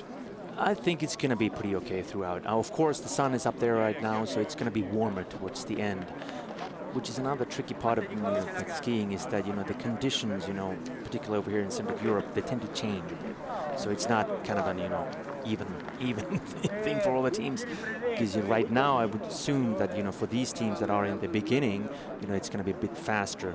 And then towards the end, depending on the sun, it might get a bit wet. If it gets a little bit wet, it might be really fast. But then again, if you actually get some water on the top of the... it slows everything down. It'll be interesting for the top teams, actually, who have to go later on. You know, finishing off, of course, with the defending team champions, Team Santander. They may well have the worst of the conditions there, but we see the Atlas Craft team continue. Of course, mentioned a few of their skiers involved last season from the Silvini Matsis team, mentioned that already, and now switched across to that team. They continue to go. But, you mentioned this team are interesting, the three of them, because we talk about pro teams and sponsors and everything, but this team linked, of course, massively with the world-famous Vasaloppet, the team from the little town where that ends, of Mora, the village of Mora, the IFK Mora Ski Club here, and we have three of their skiers here on the start line. Interesting dynamic, isn't it, to get I mean, they're a very, very good ski club, very, very well-run ski club, to have them on the start line here in Ski Classics. Oh, it's a legendary ski club, and it's good to have you know, them here, because hopefully this will inspire other ski clubs as well, because particularly in Scandinavia, you know, this sport is pretty much built upon ski clubs. You know, that's where the strength comes from. So it would be nice to have more ski clubs here as well. Of course, you know, it's a bit more difficult to get sponsors, you know. But then again, I mean, you could, you know, have the sponsor name and the ski club name put together and stuff like that. So it's certainly something, kind of a thing that I'd like to see in the future as well. And some of the guys like Suther, you know, in this team, he's done pretty well in Vasaloppet in top 20 and so forth. So of course, because you know, it's a Vasaloppet team, in a sense. You know, so. Just got the first team who started, of course, the team like to Skike team. Their leading skiers are just coming through that first checkpoint, that 5-kilometer checkpoint now, setting the early time, if you like. Those times not likely to stand for too long as it goes on, but they've been set all the same. And it'll be interesting to see how much of that tactics that you mentioned, you know, we'll see today, because it is a third skier. So, and I even spotted that a little bit, you know, in the early teams, you know, particularly in this steep uphill. You can see how they kind of, the leading guys like looking behind him, okay, are they coming? Where is the third guy? Who is the third guy? Well, it's something that just continues to develop. I mean, some of the teams are saying when they're not doing any, when I speak to them, not doing any particular tactical training at all, and then others are saying, no, we've actually been watching cycling videos, trying to learn from that.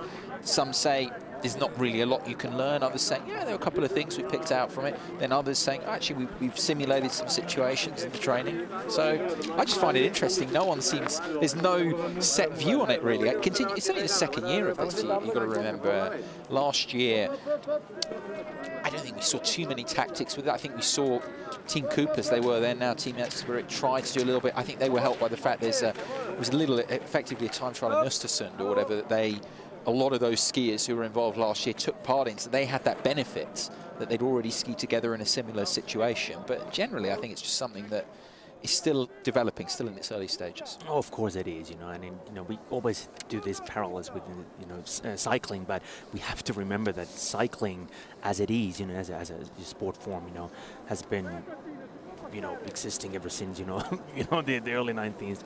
It's just like skiing, but, I'm talking about the long distance and team sport. So and it's a bit of a different sport, you have to remember that cycling, when you're actually on your bike, it's a different kind of equipment than skis, where you have to really, come up with a really good plan and strategy on how to work as a team, which is kind of, slowly, transferring, to this sports as well, but we'll see how Attenzione, it's sta going to arrivando go un in the team, future. il secondo che era partito, team che ha ancora 5 concorrenti in gara, e quindi un But I think team that che è races riuscito like this is really probabilmente important, for the build-up, because you have to pay attention to your teammates. You have to make sure that the third skier is with you. The strongest skier in the team is not skiing for himself. He's really skiing for the team, which I think is really important.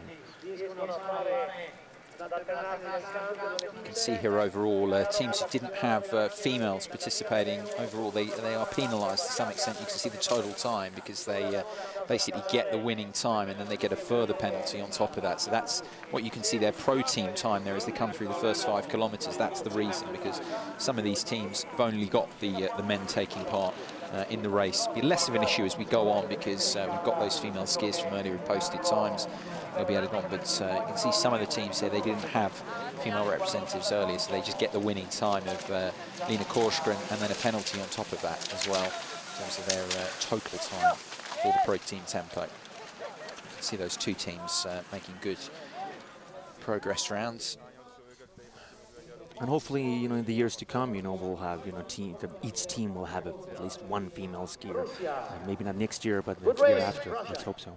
Next team here, Team Mass Sport. We talk about new teams. This is a new team from Russia, but they've got some pretty experienced skiers in there. It's not like they're complete novices. You look at the likes of Andrei Tutorev there. He's got a lot of experience, a lot of World Cups here as well. World Cup experience.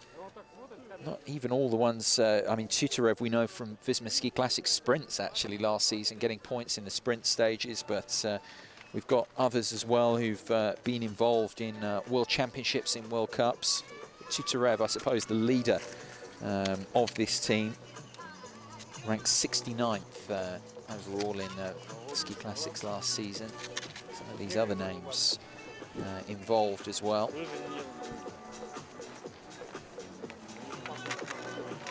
Interesting to see how the Russians go there. Valery Smutin, another of the team there. Yeah, he's actually done quite a lot of races in Finland. Finland, yeah, he's several times. He's been in top 10, so he's a pretty experienced skier. So long distance skiing is definitely his forte. Yeah, 45 years of age now, Smutin. One of the pack here, 5 guys here for the Mass Sport team, this new team from Russia. 3, 2, 1, go! And they're underway now, the next team. Off and going, of course, they had a female participant in the pro team tempo, Ekaterina Yadovina. Scored earlier on, so in terms of the timings, they will now take that forward, and their third best, just reiterating again how this pro team tempo works for those of you maybe a little bit difficult, we admit that. We said that earlier on. Worth reiterating. Her time taken forward for this team, and now it's the third best finisher from these 5. His time is multiplied by 3 and added to Jadovina's time, and that will be their overall pro team tempo time. And that's, in terms of the points and everything else, that's the time that they will take for the assessment. And it used to be the second best skier, but I think this is better because this team in terms of the team spirit and so team cooperation. I think this is better because now you have to pay focus, make sure that the third skier is in the pack as well. So I think it's a good development. Strange to people without, the hat on, wearing the sunglasses and everything, Livigno in December, but it continues to get warmer. It's just going the right side, I suppose you could say. Not right side from a cross-country skiing point of view, but a general living your life point of view, the right side of freezing. Not sure the top pro teams will like it to get much warmer for later on, because we've still got another 45 minutes or so till the last of the teams, Team Santander, start their time trial. So they'll be monitoring conditions, because as you pointed out already, Tammy, they can change a lot over the next 45 minutes now as it continues to get warmer here. Particularly for double poling, you have to make sure that you have the right skis, which we're going to talk about later on. The difference between double poling skis and the classical skis, and with skating we don't have to really worry about it in terms of Visma Ski Classics, but we have so many different techniques and different type of skis that be used for these techniques. Yeah, as you say, it's worth pointing out to people maybe wondering where's skate technique overall. All the races in Visma Ski Classics are classic technique. But as you say, the classic technique use of wax isn't really an issue here this weekend, because this course is pretty flat. Double poling is the predominant factor. But as you said, maybe we can talk about classic technique a bit more maybe tomorrow, definitely in the races to come because it will still be a factor in some of those courses. Here we go, Team Peltonen, the Finnish team. I'm just going to hand over here to you, Teemu. Tell us about these guys as they prepare to get their time trial underway. I'm happy to do that. So we see Antti here, as I said earlier, he's a really good skier. He's been in the top 4 in our nationals. He's a really good long-distance skier. He did pretty well last season in terms of the Visma Ski Classic races. He was in the top 20 in Vasalop 21st, I think. Go! Top 20, so forth. Ville, of course, is our national team member. He's been at the Olympics and the World Championships. One of the best skiers in the world. Usually, positioning himself in the top 20.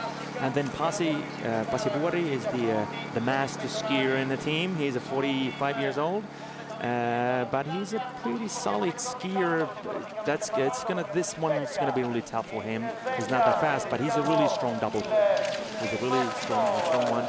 Usually getting in the top 50. He did. Marcialonga, I think he was in top 50. Vasalop, but he was 60 something. So he's a strong skier, and it's a pretty strong team. Ville is not going to be able to do all of the races. He's going to do a couple more after this, most likely Birke Beiner, some other ones. And so he's a really good reinforcement. And on the women's side, we had Mona Lisa, his wife, used to be Malva Lehto, now knows him. So it's a good team. Yeah, no, they do look to be pretty strong, and they're underway now. The sole Finnish team in the Visma Ski Classics. And for tomorrow, I'm pretty sure that Ville will do really well. 24K is something that he's used to doing pretty well. Yeah, I was about to say that actually, because you're talking about his background with the Finnish national team and everything, because that course tomorrow, I mean, we'll talk more about it, but the length it's at now, actually, kind of World Cup kind of style of course. So actually, the guys who are in those races regularly, you fancy it a little bit more tomorrow than the traditional Last Gambetta. If it had been 35 kilometers up to Grassi degli Agnelli and everything, maybe you wouldn't have been fancying it so much. That's a fact, I'm pretty sure that, And also we have to remember that Antti Lampinen did really well in the first ski race in the season. He was only about 50 seconds behind Jauhojärvi, our greatest skier in Finland, the Olympic winner. Yeah, Olympic gold medalist. Yes, yeah. and only not that far from Polteranin. And that was a double poling race. So he did pretty well there. So I'm expecting a lot of good things from him. I'd like to see him top 10 come 2016. And he's been training really well. So I hope this is his season. Indeed, we wish them well, as we do all the teams. This is interesting. Now, Team Tinel, we've heard them around over the years. Of course, no Daniel here. His brother Ricard now is leading off things for this team. Daniel, of course, having to unfortunately end his amazing career. It's cruel, really, just before the Vasaloppet as well, with heart problems, because that was the race that defined his career in many ways. At the Ski Classics banquet, great little tribute paid to him at the end of the season. And he's still involved in a directorial role, ambassadorial role, but now it's not on the start line for the team. So we have Ricard Tinel there, alongside Frederick Soto and Jiri Arlin as well, I suppose, has been the adopted brother of the team, stepping in for Daniel here, Teemu, now for this season, this new season of Visma Ski Classics for this team. Yeah, that's correct. They call him a brother, and I think it's a tough to be a small team like this. You only have like 2 or 3 skiers, basically these 2, and then a couple other ones that they have here. But then again, as they said, you know, when I interviewed them, they said there's some, you know, advantages, you know, being small as well, you know, because when you have a big team, you have the big team problems, you know, but with a small team, you know, it's just you guys, and you know, can, you know, but of course, you know, tactic-wise and service-wise, you know, it could be a bit tricky sometimes, although for them, because of Daniel's, you know, background and huge success, you know, they have the sponsor side, you know, pretty much taken care of. And Daniel's still pretty active, you know. I just actually talked to him just before I got here, you know, and he's excited about the, you know, the season. And he's actually, we talked about that really long ski racing in Sweden. He's the sports director for that 220-kilometer ski race. So he's active in cross-country skiing and doing his best. Are you planning to take part in that anytime soon?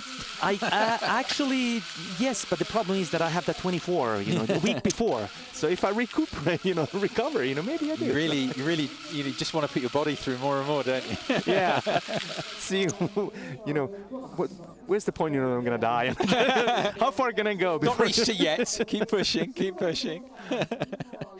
No, it's a shame with Daniel that he's not part of things. He'd still love to be part of things, lining up on the start line again. But Jiri Arlin is a terrific replacement in many ways. So much experience. Of course, his wife, Laila Cavelli, is not part of things this season because she's pregnant. So she's been a massive force in Ski Classics in previous years, but not able to be pregnant ski with the Team Santander team this season. But Jiri Arlin stepping into Daniel Tinel's big shoes there for the Team Tinel outfit.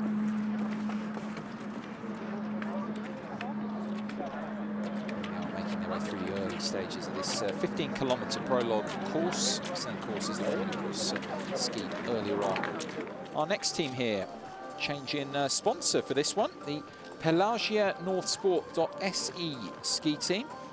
Used to be, those of you who follow your Ski Classics, used to be Team 7 Miller. Now we know about Claes Nielsen because he was the leader of that team, but the change in sponsor, he's an engaging guy and everything, trying to build this team all the time.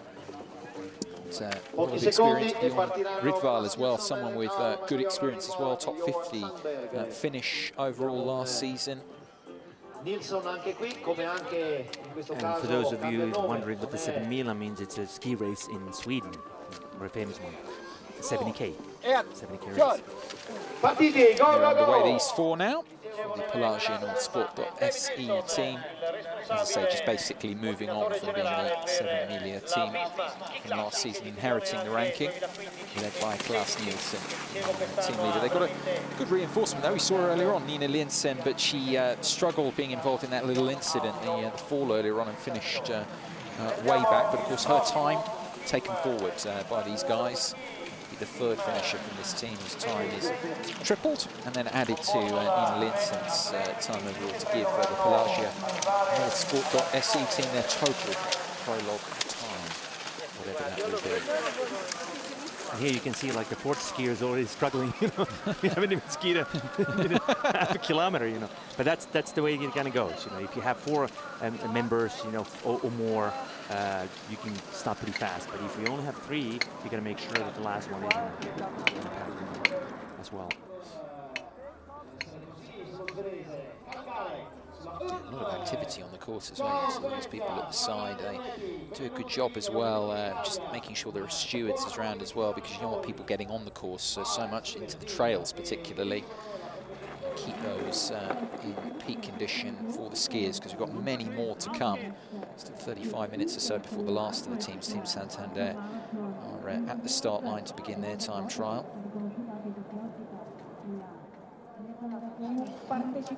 Team like to Skike going through there as they began things. They're coming through now through past our commentary position, actually. 2/3 of the time trial completed by them now. That's their overall time. Of course, it's that's the ski marathon team Austria actually coming through, with these teams taking again the winning time of top female skier, and then a little penalty on top of that, adding to that. Overall, the German team doing a little bit better at the moment, the ski marathon team. See their team expert, a little bit of warm down going on. Sirana Bonner mentioned should have been a bit disappointed with her time earlier on. It's given the men on the team expert team quite a lot of work to do, particularly to catch Team Santander and the other top teams overall. Our next team, meanwhile, one of the Swedish teams involved, Udenski. Do you pronounce it that way? Udens, yes. And Marcus Jönsson, he's a good skier. He's been in top positions in some of the races in Sweden. We saw the girls running there, which is some of you might wonder why they do that after a race, but you have to remember there's another race tomorrow. So running is actually a really good way of burning out the lactic acid that you have in your system and so forth. Plus, there's so much action happening on the ski track. So you can't really go for a walk down ski, can you? Exactly. There's no real opportunity. As you say, Les Gambetta to come tomorrow, and Bonner will be looking to prepare now for that. Look for a slightly better effort there than she was able to manage in the tempo today. It's pro team tempo. So our next team underway, the Swedes, Udenski, as you say, they've got some good experience in there. Marcus Jönsson, around 30 ranked overall in ski classics. Erik Söderström as well. Similar sort of grounding. As I say, not the top Swedish team by any means, but cross-country skiing in Sweden is in Norway a hotbed for it. The foundation countries, really, for the sport. And that's why we have the 11 teams from that country. Yeah, more of them to come, of course, but it is Udenski who are underway. Overall ranking of 14 in Visma Ski Classics for them. There's already a lot of buzz around here, I can tell you. We see some of the Italian supporters, because very, very shortly we're going to have Team Futura Robinson Pet Shop underway. That's why we're focusing on some of the Italians. I'll tell you, a little bit of noise underneath us as well, next to our commentary position. There's some good names in there as well. Mention as well a couple of we had a team from Livigno last season. They've kind of, I suppose, been absorbed by the Team Futura team this time around. Think of the Bormolini brothers, who for that Livigno team last year skied at a few of the races, including here. They joined the Team Futura Robinson Pet Shop team. A bit more on them in a moment. They are just getting ready to get underway. Yeah, and Italy's always been a strong, cross-country skiing country. Lots of legends, and the good old Mario Zolt used to do a lot of these long-distance races as well. He liked the Marcialonga and so forth, so they definitely have this tradition. So here's the current standings, and this is rather helpful at the moment in terms of the timings. So this is the second split through here for the Atlas Craft team. The earlier timings, of course, but now coming through, they are the new leaders, setting some pretty good pace there. But as we mentioned, some good Czech skiers in that team who are showing it in this men's time trial. Here are the team we were talking about, who are generating a bit of a buzz at the start line, just in front of our position. Team Futura Robinson Pet Shop. Andrea Buttiboni's team here. The Bormolini's in there, and a lot of experience as well. I'm sure we can fill us in once they're underway. Teemu here in the rest of the team. Well, maybe they should have a really nice mascot then, if they had a pet shop. Nice hats they have, though. You can spot them pretty easily with those yellow hats. Naturally, of course, the home team will have the same way with Excalibur Lille Sport as well. The home fans really excited to see Team Futura Robinson Pet Shop get their bid underway here. We have a huge team here. They had Valentina Shevchenko as well competing in the women's pro team tempo, so they take that time forward. More on that, of course, when they come through later on through the checkpoints. You see that added too. They've had a lot of sponsor changes over the years, because actually this team goes back many years in cross-country skiing. It was founded in 1981, and basically you contain all the best. Probably pretty good right now. So all the best athletes from the military corps. Some pretty fit guys, you know, were in the team then. And you think of the classic Italian races over the years. They've won them many times before they got brought into Ski Classics. Their skiers have won the Marcialonga many times as well. Most of the key ski marathons here in Italy. The only one that haven't won, La Scambeda. Wonder whether it's tomorrow. We'll see, you know. But speaking of that, you know, the military background that they have, yeah, in Italy, they actually have a pretty nice system. If you are the top skier and you're in the military, you don't have to do anything else but ski. You know, you get the monthly salary and you ski. That's your. It's a nice that's life. the only requirement. It's a nice life, isn't it? It is indeed. Yeah, so Futura Robinson Pet Shop where we've got a few teams out on the course actually, so we can kind of mix in between them. But here are the ski marathon team Austria. Here we can see how they go. He's checking out, you know, who's going to be in the third position, making sure that he's not going too fast. Offering the pole. It's staying together, all that team at the moment. No one really dropping off. That's one thing. If you have really nice, like this guy in the lead, most likely had the fastest skis, the best glide. So he's kind of offering his pole that you can grab on that and keep up with him. Yeah. So that's a little bit of a tactic. Yeah, he's allowing his equipment effectively to do the work, exactly. and provide a bit of respite, bit of rest. Which is completely okay. You can do that. Yeah. The Mora team through there. It's second overall at the moment on the timings, as you can see as they went through that checkpoint. Next team here, meanwhile, Team Sinfjell. About to get ready, Norwegian team. Of course, we have so many established Norwegian teams to come, but this one was founded in Norway 9 years ago now as an all-round team for junior skiers. And in 2011, senior skiers were invited to join. But you look at the team overall, not all of them participating here on the start line, but they have last year's pink youth bib winner, Tone Sundfør, amongst the ranks here for the season. On the women's side, 3, 2, 1, she didn't actually ski in the women's race. It was Marta Sophie Boras, whose time is going to get taken forward here for these three. Underway. 3 for Team Sinfjell. Gerd Bjørn, Mats Breda and Thomas Gifstad are the three, all Norwegian for Team Sinfjell. As I mentioned, senior skiers admitted to this team in 2011, and then in 2014, so last season, they joined the Ski Classic setup, so second year for them, for this team. I mentioned Tone Sundfør winning the youth competition last season. The new face, I suppose, in this team is Mats Breda, who has done well in roller ski races in the past in Norway in the summer, up with the Team Leaseplan Go guys in those roller ski races in Norway, the likes of Stian Hullegard and Christopher Callison. So maybe Mats Breda can do some things for the Team Sinfjell team this season in Visma Ski Classics. Got some alpine skiing going on down there. Of course, a very successful ski school here in Livigno there.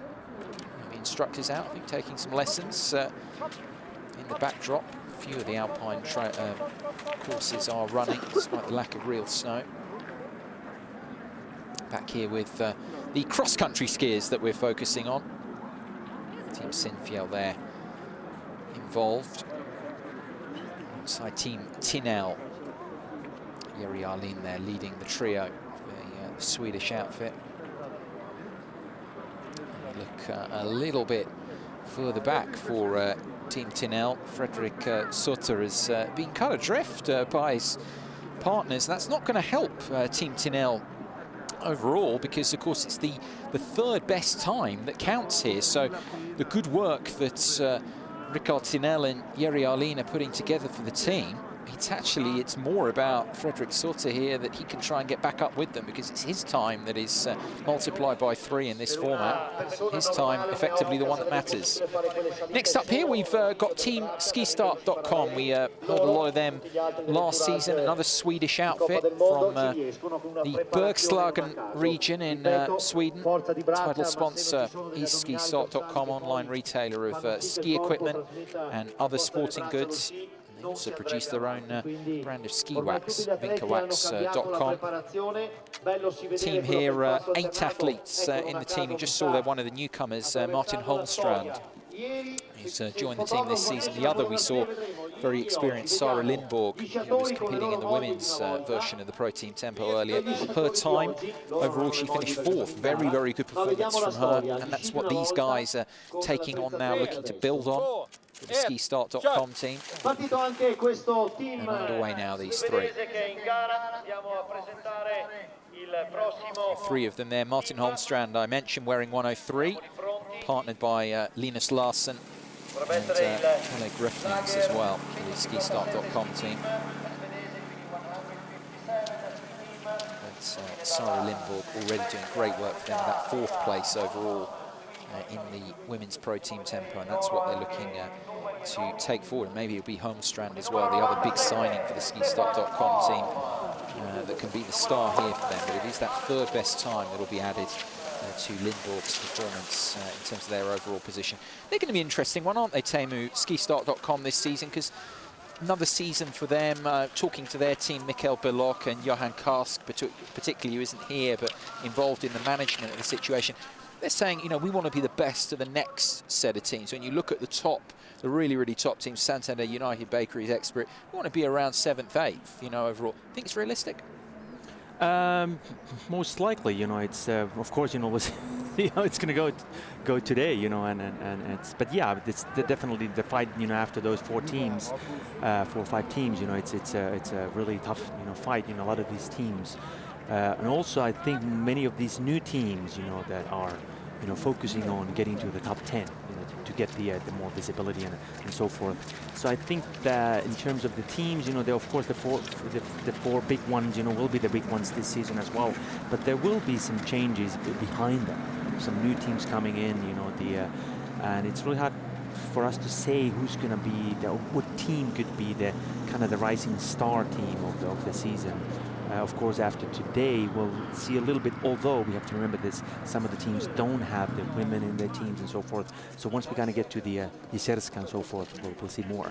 Yeah, you know, we mentioned about other teams in that next group, what they're looking to do. It's interesting you're talking about that, because this next team are about to start with their signings could be right in the mix as well. The Lager 157 ski team, led, of course, by their team director, Anton Johanberg, but Jürgen Brink, such a star of not just ski classics, but overall in his career. Marcus Johansson, they've got a lot of experience right through this team. And back on the point we were talking about, they could be the team outside, you know, outside of the top 4 or 5 really, really big teams. They could be the one to finish, say, 6th position overall. Actually, I am expecting this team to do really well, you know, because we have to remember that, as you said, we have a legend here who didn't do that well last year. This is his first year of double polling, but he's a 3-time Vasaloppet winner, you know, consecutive wins. We have Audun Laugaland in this team. From Leeds Plango, yes, experienced skier who's definitely gonna be a kind of a point collector for, you know, for the team, and some young ones as well. So I think this is definitely kind of a team that we have to really pay a closer, you know, attention to. Yeah. No, because you know, it's the start of the season. Of course, anyone can do anything, but the top 4 teams, particularly, are very strong. I think the next group would say it's probably a little bit too much. You never know, but that next pack, how it's going to shake up over the season in terms of the end rankings, and also just in terms of podiums and everything as well. I mean, that's what I think with this team. You know, a few of the others, there's potential there. People can get in the shake-up. You know, it's not just always about Santander, United Bakeries, Expert. You know, in particular races, these skiers are good enough individually at particular races. They could get 3rd place. They could get a podium. It's possible. With Jürgen Brink, you never know he could win. Still, we have to remember. He's getting old, but so is Anders Augland and Resak and and you know those guys are doing well. So you never count him out. You know, he's a strong skier and really good at tuning himself. You know, making sure that he's in the best shape for Vasaloppet. Because for most of the, not most, but at least for some of these skiers, Vasaloppet is the one that they really focus on. Particularly when for the Swedish one, yeah, and the you know the kind of the old timers. For them, like for Daniel, it was really important to be in a good shape for Vasaloppet. Yeah. So the Atlas craft team are coming through. We have finished times now for a team like Teskika and for the ski marathon team. But we're going to have a new best time set here, comfortably so, by the Atlas craft team. They're the new leaders in the pro team tempo. That time, of course, to be beaten. You can see what it's taken out of them. I always think after the finish line in the cross-country races, oh, it's very emotive, the pictures. Yeah, a race like this, you know, the 10K, 15K races, you know, believe it or not, they're actually really tough, you know, because you have to go so fast. In some ways, they're even tougher than the longer ones, because the longer ones you have to pace yourself, and it's more about the energy and all that, you know. But these are like all out, you know. You're fighting against the lactic acid in your muscles, you know. You feel like you're out of breath, you know, all the time. You know, it's like it's really tough. Next team up here now, as we continue to move through them. Team Pioneer Investments Craft, Lukas Bauer's team, he's the line-up today, though, in terms of the start list. But they've got a lot of other quality in there. They've, of course, signed as well, particularly on the women's side. We talked about their signings, Nina Korsgren, but a lot of experience in the rest of the team as well, guys who've been around ski classics for a little while. Yes, and they have 2 Germans and 1 Estonian skier, Algo Karp, who's a experienced skier, done World Cup races as well, and a lot of the long distance ones. So they definitely have that side covered. Novak, another one. Yeah, Lukas Bauer was talking about him yesterday, actually saying he's expecting a big season from Novak this time around. And they are underway. Lukas Bauer's outfit, he's not skiing for them today. He went to the press conference, as I say, yesterday. Delighted with what went on earlier in the women's pro team tempo. His new signing, his big new signing, and how she delivered. And they've got the best possible position going into this this men's pro team tempo because they have an advantage over everyone else at the moment, these guys. What can they do, this pack of male skiers for his team? Yeah, I saw him running around there, though.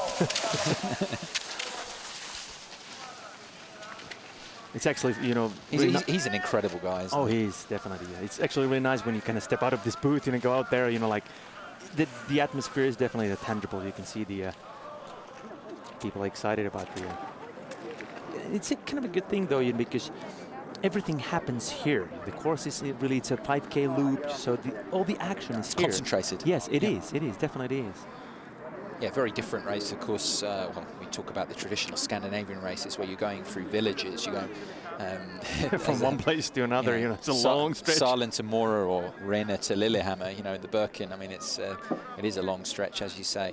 I think actually, to be honest, the pro teams as well, the service staff would like this as well, that it's compact as well, because as we said earlier, those races present real challenges fulfilling your roles, fulfilling your duties through the race. Much easier here. This is a very compact location, and as you say, this time trial was always going to be, it's all done in the valley, the 15-kilometer loops. Here's our Finnish team, and it seems to me that they have actually been pretty good at the tactic. You know, Pasi is still with them, so Ville and Antti have made sure that, you know, Pasi keeps up with them. Yeah, they have to ski together, of course. It's just the 3, and the third timing is the 1 for them.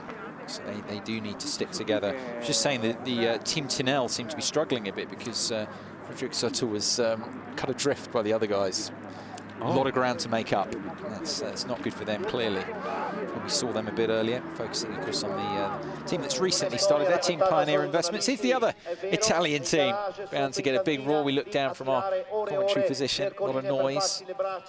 For Team Excalibur Little Sport, Bruno, come tutti One gli of the altri, top perché, teams, ripeto, a Bruno questi de Bertolis, the evergreen. magari lo schivengo Yes, la differenza, la neve fa la differenza, ma loro sono tutti He's e an tutti experienced preparati e one. forti. And Rita-Liisa Roponen skied for them in the women's side, you know, and she took 5th place. So Yeah, good result for her overall and for them to take forward. They actually finished in 7th spot overall in the Ski Classic standings last season. We're talking about that next section. They are one of the top teams there. Again, a lot of experience in this team. You talked about Rita-Liisa as well, adding to that. But on the men's side, they've got good guys in here as well, led by de Bertolis. Questo tifo che sentite in mezzo al pubblico non era un supporter, era il loro responsabile manager coordinatore, signor Pellegrino. Originally actually founded, talked about Team Futura being, you know, way back 30 years old, over 30 years old. This team's actually only 3 years old. Doesn't have quite the same history. It was Team Rossignol when it was founded, but then they got new sponsors stepping in. De Bertolis, very much the leader of the team. He was top 20 overall last season. For them, I guess, I mean, I'm thinking about his achievements, whether he can still manage it, but a lot of them, I guess they'll look after this, they'll look at the Murcielago as well. I mean, where he's finished in the past, he's been top, I think he finished 6th one year there.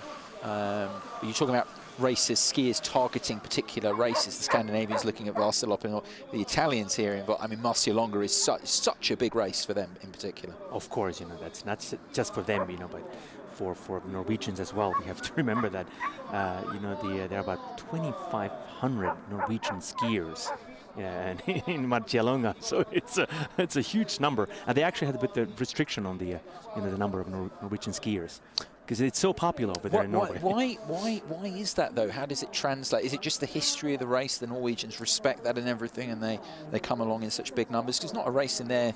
They have many races in their own country that are important. I mean, not just the Birken. You think of other key races, the Holmenkollen as well, the 50k there. You know, big things that they compete in. But why is it that the Murcielago is such a? Because you're right. But why is it? I mean, It is a good question. I'm not a Norwegian myself, you know, but I think it's pretty much about the marketing. For some reason, what I heard is that some of the Norwegian travel agencies did a really good job on presenting and marketing, you know, the Murcielago, and Norwegians being the you know, the huge lovers of cross-country skiing, you know, picked it up, you know, and kind of adopted it, you know, and it became their favorite race. I mean, it is a great race, beautiful scenery, the atmosphere is great. So, and once they kind of hop onto that bandwagon, you know, it's funny how things kind of happen sometimes. Norwegian won it, of course, last season. Torje Dalen for Team Santander winning Murcielago. We're into the really top teams now here. Just a few to go. The Russian marathon team next up.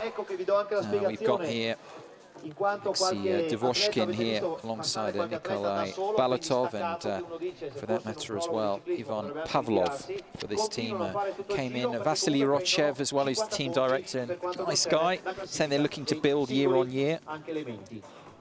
They're a smaller team, actually. They've gone for an approach. He's tried to streamline it a little bit more, and it's reflected. I remember last year when they turned up for the time trial, I think they had 5 or 6 on the start line. This time they've gone just to the minimum number you need. So they had representation in the women's race with Victoria Melina, who struggled a little bit in the second half of that time trial after a good start, but her time taken forward by these guys. And again, it's the 3rd place finisher here. His time's by 3. We keep saying this because it is why we're here today. Overall, in terms of the point standings, that's how it's calculated. The 3rd time, finish times by 3, and added, in this case, whoever that is, to Victoria Melina's time earlier on. But they start with Melina's time, and when they come through the sprint checkpoints, her time will be added to whoever's coming through 3rd at those moments. I mean, they're a Russian team with a little bit more experience. I mean, we built them up last year, Teemu, because we had Maxim Vilekjanin on the roster, Alexander Legkov, for whatever reasons, you know, mixed reasons, didn't end up skiing in so many of the races. A little bit disappointing, because when you got those names, we're expecting such big things, particularly in the, I was looking at the sprint competition as well as individual race. I thought they could probably, one of those guys could win it if they committed overall, because, you know, they've got great quality. What are you thinking this season for them? I was actually going to bring that up, you know, that at one point, you know, they looked really strong. You're like, oh, those, you know, major guys are coming to be part of this, but it didn't really happen, you know. It's, I don't know. I mean, it's, remember this press conference, you know, from last year when when the Russian team was kind of presenting their views on and they pretty much said, you know, that the problem is that it's really expensive for them because, you know, the currency and the current situation and so forth, and particularly countries like, you know, Switzerland, where the, you know when they do the exchange rate between the, you know, ruble and not favourable. Yeah, no, it's like this is really expensive for us to come here, you know, which is understandable. It is not that easy for them to come here, and they really would need the big names like Lekov and those guys. But I guess, you know, Lekov, for example, is focusing on the you know, the World Cup, you know, this year. But it would be nice to see him, you know, in some of these races. And so pretty much that team's strength is relies on the the participation of these top guys. If they're going to be part of it, do well, then they get points. If not, I'm not sure if they're going to be in the fifth. Decent time being put together there. We saw at the first sprint, first split by the Lager 157 ski team, who've gone into the lead there on the standings. We now come to the leading Czech outfit. We referenced them earlier. Sylvia Madsu's team, Marek Pazerski, the team director overall. So skiing here, there's the machine, as I like to call him, the 2011 yellow bib holder, champion from that year, Stanislav Rezac. He still continues. The other side of things, they want big things from Jakub Senica, and they have other good skiers as well, this team. They're a fascinating little outfit, aren't they, Teemu? Because they only have, well, they have the two big names there on that side of things, but otherwise they really stress here as they get underway the amateur philosophy, really just trying to grow enjoyment, love of cross-country skiing. Which is good. We always need that. Yeah. But it's, you know, Rezac, you know, Stanislav is an amazing guy. You know, it always amazes me. Oh, well, you know, you never count him out. Like, he showed, you know, what he can do last year in Vasaloppet again, you know. Sometimes you're going to tend to think, okay, maybe he's getting too old, but nah, you never know. It's, he's a true, you know, champion of this sport. You even got guys, see there, like Thomas Jakubek as well. I mean, someone's been around a little while, had a, you know, decent career, a long skiing career. So, you know, it's not, this team is not all about, just about, because Rezac is, you still expect him to put in his results this season. He trains as hard as anyone still, even at the age he's at now. But they've got some younger talent as well that's coming through, which I think for them to maintain this ranking position is going to be important across the season. Viewing what you were saying earlier about these threats just below, these teams have got stronger. I think these younger guys' talents are going to have to step up at points this season for them to, you know, stay top 5. Of course, they can't just count on Rezac taking all the points. You know, they need more people, particularly the competition is becoming tougher and tougher. You know, so it's just teams with one solid star. You know, it's not enough. You need more skiers. You need the support around that. Yeah, Klara Moravchova, the leading female, the other, I suppose, pro star of the team alongside Rezac. She's someone who's been involved, we've seen in World Championships and the national team in the past. But yeah, their philosophy, I think they've debated it quite a lot. They've talked about, Marek told me about it, he said, you know, Ski Classics is getting more and more professional. We're professional, but, you know, in terms, I could get what he was saying. We don't want to go completely that way. Our philosophy is still, we've got our couple of stars at the top, but we grow beneath in our own way. We try and organically develop. It's interesting.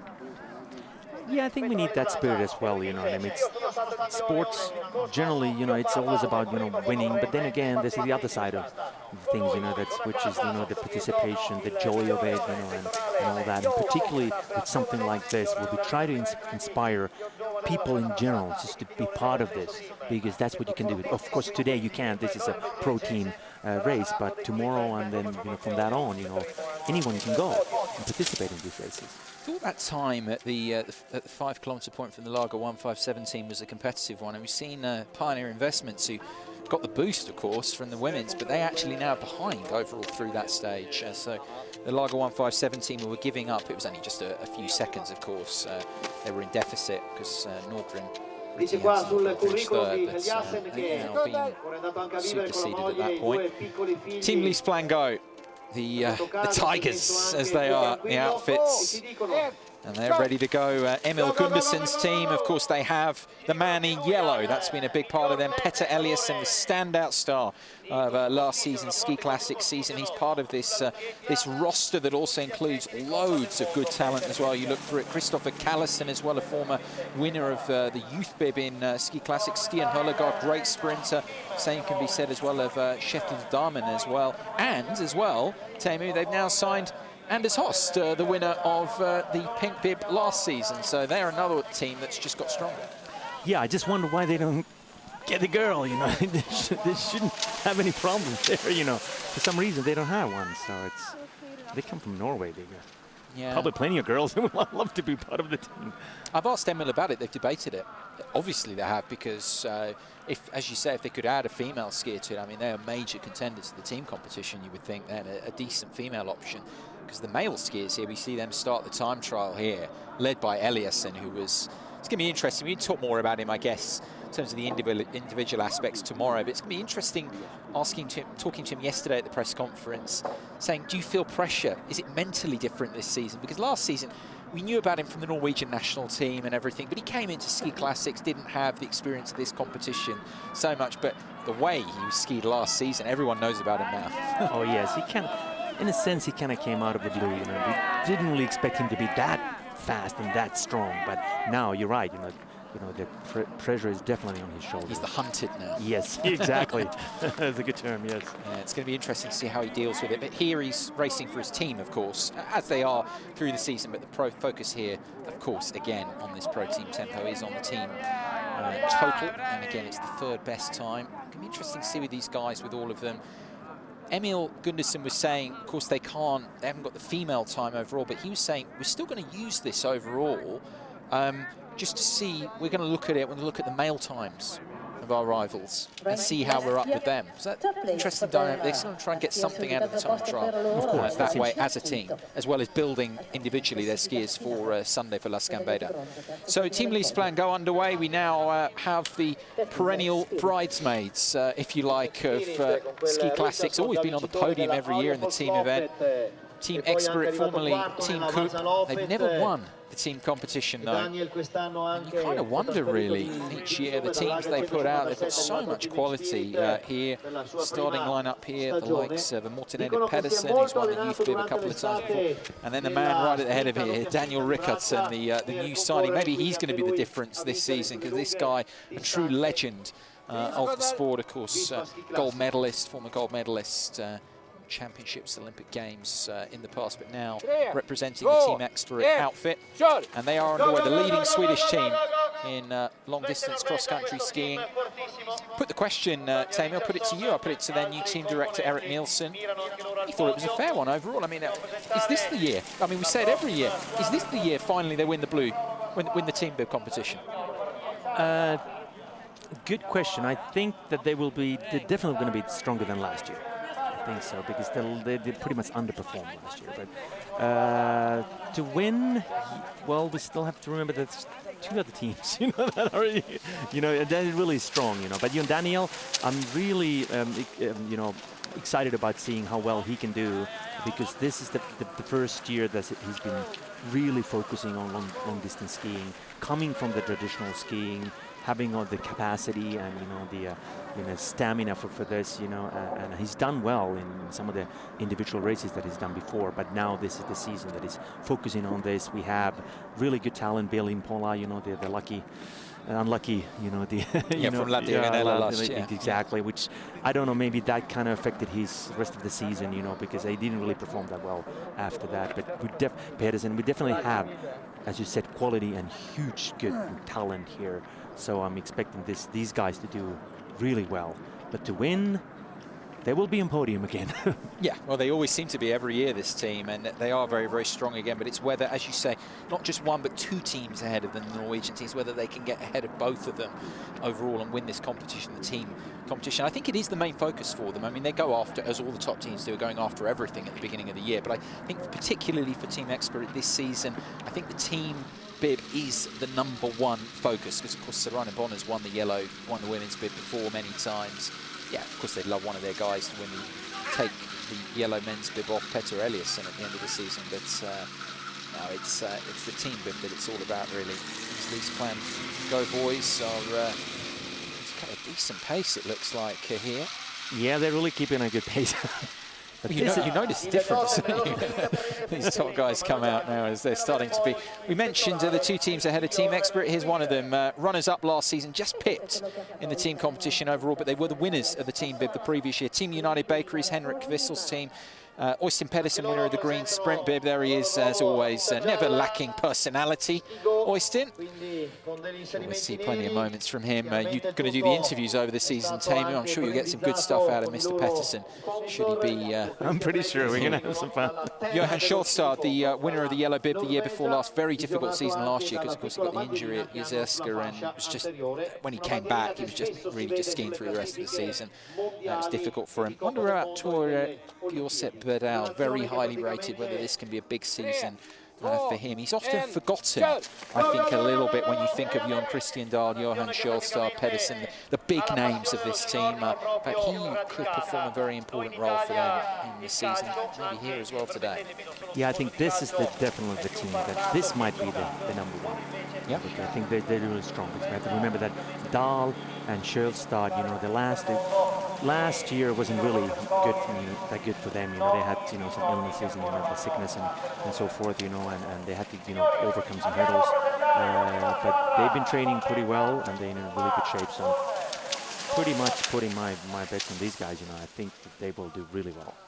This course particularly, I mean, we talk about strengths over the season. I mean, Pettersen's an interesting one because, of course, he came from a sprint background with World Championships, Olympic Games and the like. And this course, you would think, actually, looking ahead to tomorrow, it's going to suit these guys overall as it stands now. More on that to come, of course, later. But you wouldn't bet against the Team United Bakeries member winning Last Gambetta the way it's set up, because they have such power in that aspect of how it all shakes up. The Lager 157 ski team continuing to set a pretty impressive time, of course boosted by Britta Norgren's performance earlier on. But now we have just the one team remaining to start, of course, with Team United Bakeries out on the course, having just started. It'll be the defending champions, Team Santander, will be focusing on very shortly. We see some of these individual skiers there, you know, but they have to ski to the finish to get the extra point, I assume. So that's why you still see these individual ones skiing. You know, otherwise they could have just, you know. You've got to finish within 20%, haven't you? Yes. When you time to get these points overall, which these top guys are definitely going to do. And as you say, the bonus points are never turned down. It's almost like you just need to just tick it off with your rivals. Just get the scoreboard going. Your own scoreboard going ahead of course, tomorrow, which is the first really big moment, Last Gambetta. The encouragement of the TUB boys, and here are the remaining team then, the best in the business in Visma Ski Classics, the defending champions, Magna Dahlin and Nils Marius Otterstad's team, all-conquering team of last season. And such strength in depth. Mr. Sunglasses. Yeah, and he's always got a good pair on, good pair of aviators. Torje Dahlin, winner of the Marcialonga last season. There's the man with the very, very cool moustache, Andreas Niergaard. Watch him in sprints again this season. He should have probably won the green sprint bib last year. Oystein Pedersen admitted that. Just lost his way at the end. In Mjørn Fjeld, new man on the team, and he's certainly not a new man on the team. Anders Alkland, the leader of the team over many, many years. And here they go, the defending champions, as they begin their bid. Of course, Katarina Smutner did great work earlier, second in the women's pro team tempo. So they just have a second really to make up on Team Pioneer Investments, but you have to say it would be in a good place here to win this time trial, Team Santander.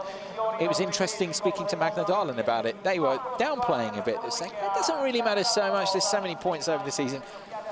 I've got to say, Teemu, I didn't buy it for 1 minute. They want to win this overall, this 200 points. They recognise, I think, the quality of competition this season, and they need to hit the ground running. Oh, of course, you know, but, you know, that's part of the tactics too, you know. Sometimes you downplay a little. Particularly with these guys. Such a strong team, though. I mean, maybe a mention on them, actually, not the guys who are out there first of all, but, I mean, who could have been in this starting lineup, because they've got a couple of big signings. overall. One of them, they've got Johan Olsen, who's got an ear infection, isn't here. Jens Eriksson as well, very, very disappointing, breaking a hand in an accident, and he's probably going to be out for most of the season. But I suppose if there's one team that can ride that a little bit, it's them, because they've got so many other good skiers on the roster. And of course, Jürgen, as a brother, it'll be interesting to see if he can kind of climb his way back up to the top. He used to be, the Mr. Double Polar, but of course, a few years back, and actually not that long ago, he was the first one to ski Birkebeiner, by using double poling technique. And now, I think, come next year, I think pretty much all of them will do that. Well, Petter Eliasson, of course, did it without wax, first time winning that race. As you say, it's going to be interesting, that race. How many more look to do that this time? And you mentioned Olsen, he's really an interesting, reinforcement for the team. Unfortunately, he gets sick quite easily. Yes, so that's a problem with him sometimes, and how well can he really do? He's done some of these races, but, his results haven't been that impressive so far in terms of the long distance skiing. But of course, he's a legend in this sport. He's one of the biggest names that we have in this sport. Lise Plango, of course, well behind because they get the penalties from the fact they don't have the female skiers' time. So it's still Lager 157 ski team leading the way.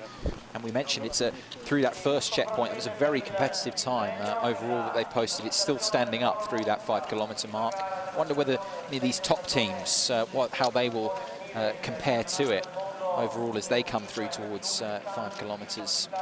But Lise Plango, not really a factor here. As we mentioned, it's more they're looking at it.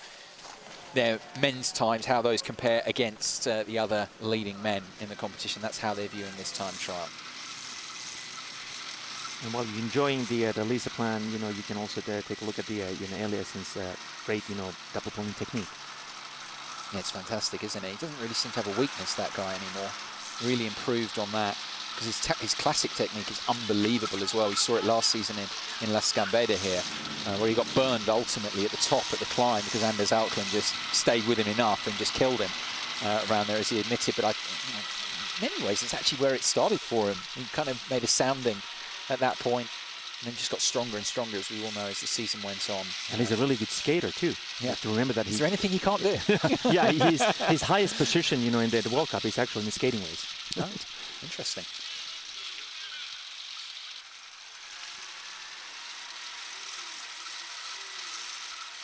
Then the men's protein tempo continuing to go on here. We have all the teams now. Everyone has started. No teams to get underway now. Team Santander, United Bakeries, Xspirit, Lise Plango, Salvini Madsus team. All the top teams now out on this course, on this loop. And it's been brilliantly put together and will be in use, of course, on Sunday for La Scambeda, the remodeled course.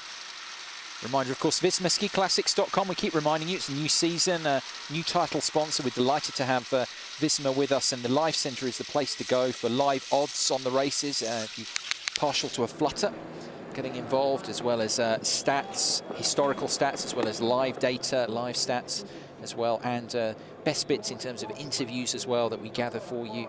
Teemu, you'll be talking to the skiers throughout the season. We'll be clipping up the best bits as well on the Live Centre. So if you don't watch a race live, you can catch it up on delay, on demand as well. Not always possible to watch a race live. There are other commitments in life, we understand that, but that Live Centre is the place to go, VismaSkiClassics.com. How are Team Xspirit doing here coming up to the first split? You can see the problem is here, two things here it appears to be. They haven't started particularly fast, and of course they lost time to Lager 157 because of Bonner's relative performance to Nordgren as well, and just can't see them winning this tempo again here this time. They were winners of it 12 months ago. Not going to happen this time. This is a bit disappointing at the moment for them. Yeah, it doesn't look like that. They can't really. Well, of course they're going to increase the tempo towards the end, but you can't really do that much, in a 15K race. So you have to start really fast. So pretty much the first 5K will tell us, how we go. Team Pioneer Investments Craft, who of course had the best position to start with because of Lina Korsgren's winning time in the women's. They've just finished now. Looks like it's taken a lot out of them, these guys.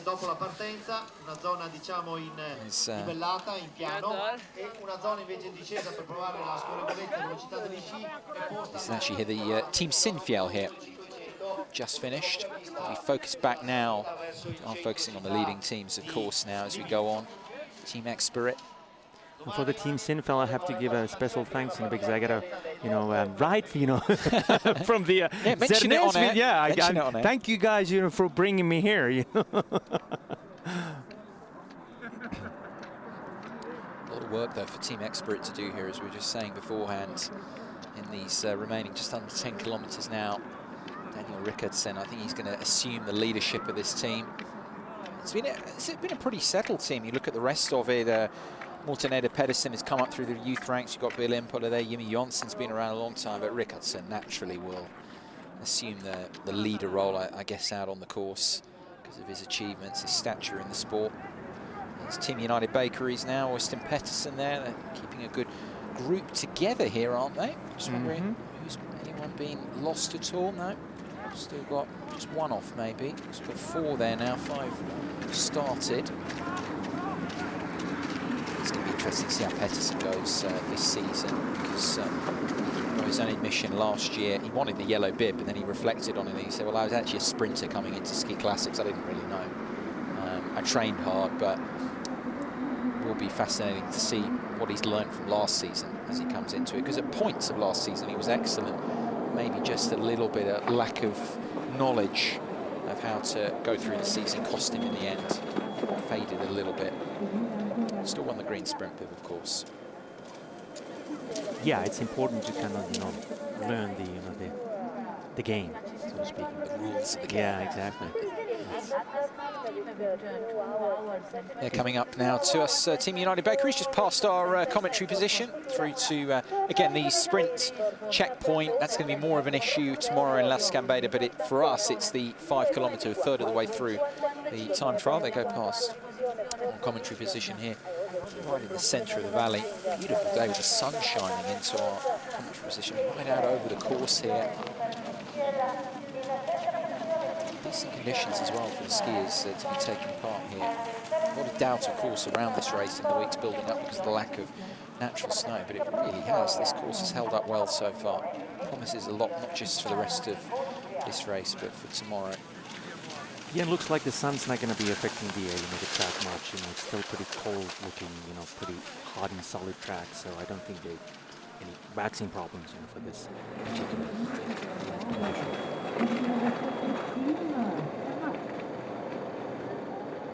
We have the Team Excalibur sport team as well as the Lager 157 ski team coming through. They're going to come through to finish. They're going to set the best time here by a distance. Skistart.com having the best time at the moment, but it's going to be smashed by the Lager 157. I think this is reasonably competitive here, isn't it?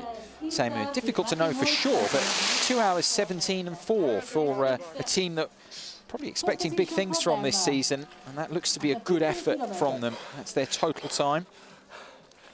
Yeah, I think that they did really well. As I said earlier, this is one of those teams to really pay attention to. They definitely want to do well, not just count on Jürgen Brink's, the success. Team Santander through the early stages here. You can see Snorri Einarsson there, just taking up a different trail, followed by the others. Just the way things are with the loops as well, that you get skiers coming into contact with each other. Because of the Silvini Madshus team, you can see Stanislav Bezac there.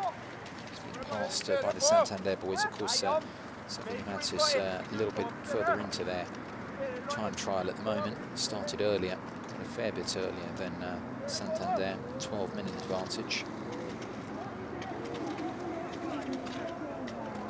Of course, that looks to be holding up pretty well.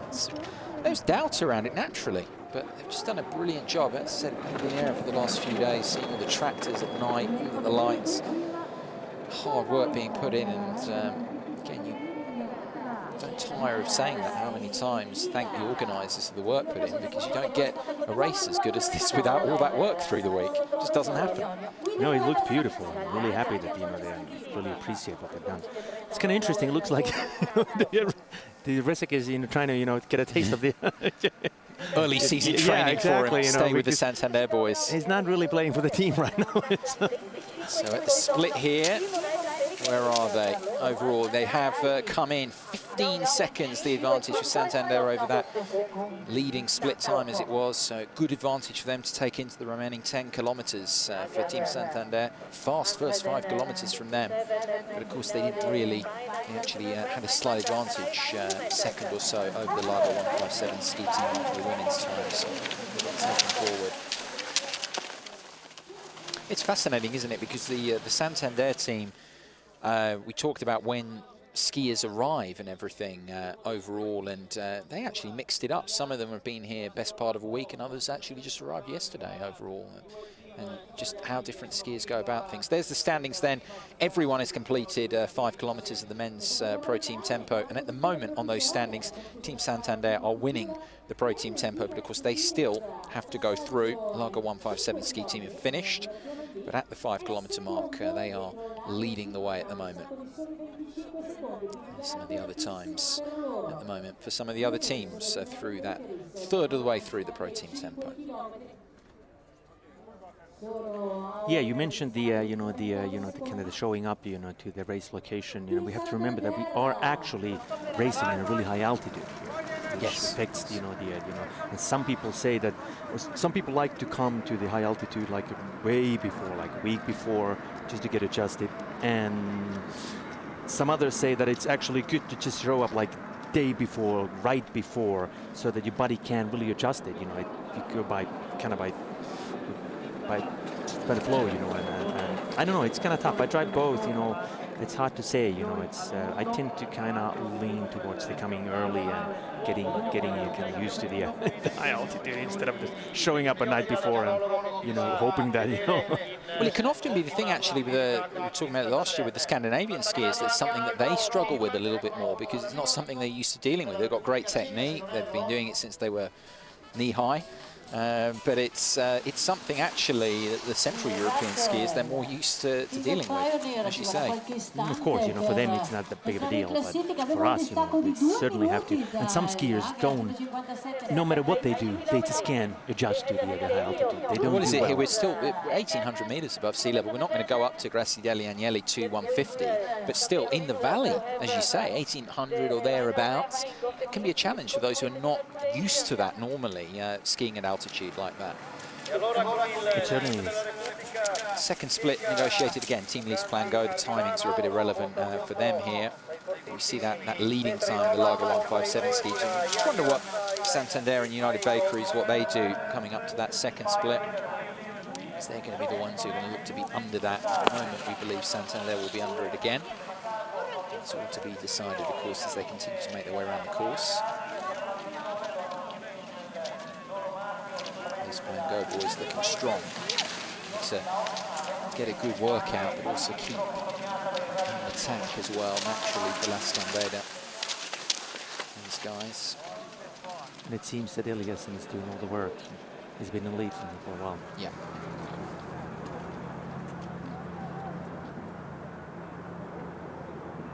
Back with Team X-Spirit. They are now the group. So they look to make up ground. They've got a lot of ground to make up in this time trial after what's gone on before, being led there by Morten Eder Pedersen. He'll be interesting as well because he had a fantastic race at the Jizerska last season. They did have points, this is the thing. I mean, I thought maybe people could criticise me for being a bit overly critical of them last season, but you pointed out Bill Impala's unfortunate episode at La Diagonella. I think it's simplistic, I always say that, just to say the season collapsed from then on for them. But it was as a sign, as a point, a figure point, it was there, because from then on they really struggled, I thought, through the rest of those consecutive weekends. They seemed to be really fatigued, a lot of the skiers there, really found that stretch difficult and lost their way, and really from then on just had too much to do to catch up to the big Norwegian teams. Yeah, sometimes it is a balancing act. Something like that can happen. A couple things that kind of put you off balanced. It's, you never know. It's a very delicate sport in a sense. So something really happened there. It's hard to say what, but you're right. It looked really nice for them, those guys. And it's like, okay, this team will do really well, and suddenly a couple misfortunes, and then that's it. So they're coming around now to the second split. You can see they're well back here. Struggling here, to be honest, for a podium finish out of the time trial. I think they're going to be outside of that. Let's see how they're going to make up that ground. They're second overall at the moment, but the other big teams to come in here. They're behind the Lager 157 team, who are looking good perhaps for the podium, but we think Santander United Bakeries will be there with them. And Team Expert, having won the time trial last year, not even going to be in the top 3 this time. That's good for them. But good for Lager team. You know, it's good to have a new name, new faces. New and new, you know, there's some old guys there. But back to Team United Bakeries then. Let's see what they do as they come towards checkpoints as well. Pretty strong, this pack. It's going to be a question. We talked about new signings. We haven't actually mentioned theirs as of yet, because neither of them are here. We've got Simon Østensen as well, who are real strength to the team. Helga Running as well can come into this team. You know, you already tipped them already, possibly the team to win over the course of the season. Big signings clearly can help with that. We'll see how many races they will do, because both of those guys, you know, probably also focusing on the traditional or the standard skiing as well. Big roar here for one of the two home teams at the finish line. Team Excalibur Lille Sport come through. 6 overall at the moment. They'll drop a few places at the end. It's not bad, it's not great overall from them. A pretty middling performance that overall. Great to be able to ski on home soil for them as well. Grow the sport here.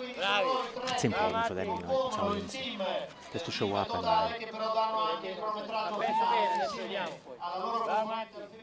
back with Lise Blango. Well, these Tigers are not giving up, even if they don't have the female skier.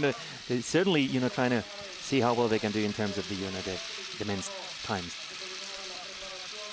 It is an interesting outfit, isn't it? Of course, Thomas Alsgaard's team, absolute legend, perhaps the finest skier in this discipline of all time. I mean, where would you put him overall? He must be right up there. I mean, there's a lot of debate about that, isn't there? Whether he might be the best all-time historically. Well, all-time, well, Björn Daly is probably the greatest skiers, and then Gunde Svan, him, of course, Alsgaard, Thomas Wassberg.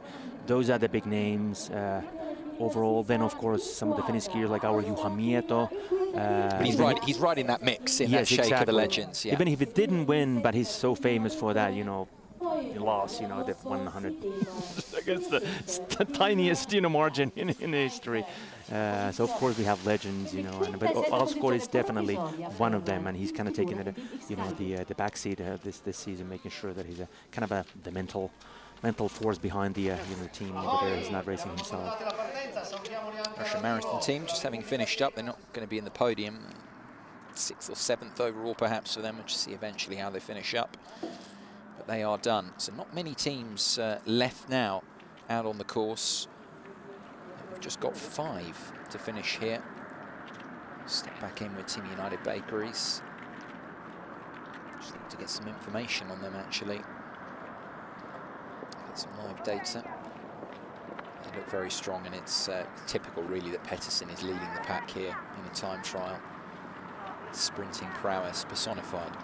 Pölsa, as they call him in his home country.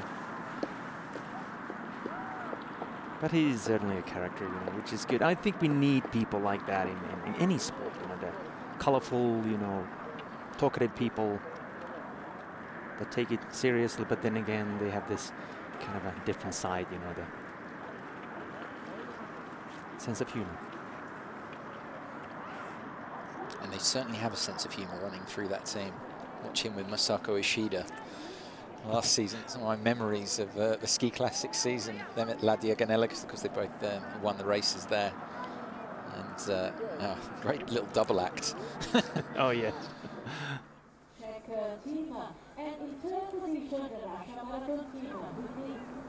Well, let's hope that this is not the future of skiing, you know. No, for all the organisers, done a great job. We hope for some real snow as when we return in the new year. the Czech Republic in Bedřichov. Of course, those other races that follow thick and fast. These skiers are going to be likely involved, and of course the Team Santander men. They've got the 3 now, haven't they? They're likely to be right to the end, the third time. So exchanging some words there, you know. Yeah, just wonder, you know, they said there's no tactical training. As I said, there must have been. I mean, they're too professional. Overall, they've got the resources, they've got the quality, they've got the 3 there now. I'm just interested. We've got to focus on the other teams. I just want to see evidence here, maybe of some little tactics going on between these 3. The rest of the course. Of course, there is. You know, it has to be for something like this. Yeah, Snorri Arnesen is there, Tord Dalen and Anders Auckland are the 3 who are looking to bring it home for Team Santander here. We'll see how they do on the split. Team United Bakery's already through its battle between those 2. Overall, I think here the timing is going to be better than the Lager 157 team. Is it better overall than United Bakeries? Here we go, just ahead on the actual timings, but there's not a lot there. That is very exciting overall, Teemu, heading into, I mean, Team United Bakeries now into the final 5, but I mean, this is very, very exciting, very, very difficult to call. Just 3 seconds between the 2 teams through that second split. Final lap will pretty much show us who's going to win. Silvini Matsus, meanwhile, the Czech team are going to finish up here. See how they go. They've bad, but not going to threaten the podium here. Overall, Kozerski's team, they finished 6th overall. So solid performance from them. You think of their ranking overall in Ski Classics, 5th overall, 6th here, drop a place or 2. Yeah, for these guys, you know, all the points that they can get, you know, they're pretty valuable. So there we are. Everyone's completed the second section of the Pro Team Tempo. Team Santander leading the way, but you can see great second 5 kilometers from Team United Bakeries, getting themselves right in the mix. Lager 157 ski team's timing is right there. You would think this now is going to be the 1, 2, 3, but in what order? Team Expert into 4th position overall. It would be surprising. They've got to put in a real effort to threaten the top 3 now. That's where we stand with the final 5 kilometers, the timing to come. I was happy to see Team Peltonen being at the 12th. Spot, that's really good. Just 3 now here for Team United Bakeries. Pedersen there, who's been doing a lot of the lead work, is there.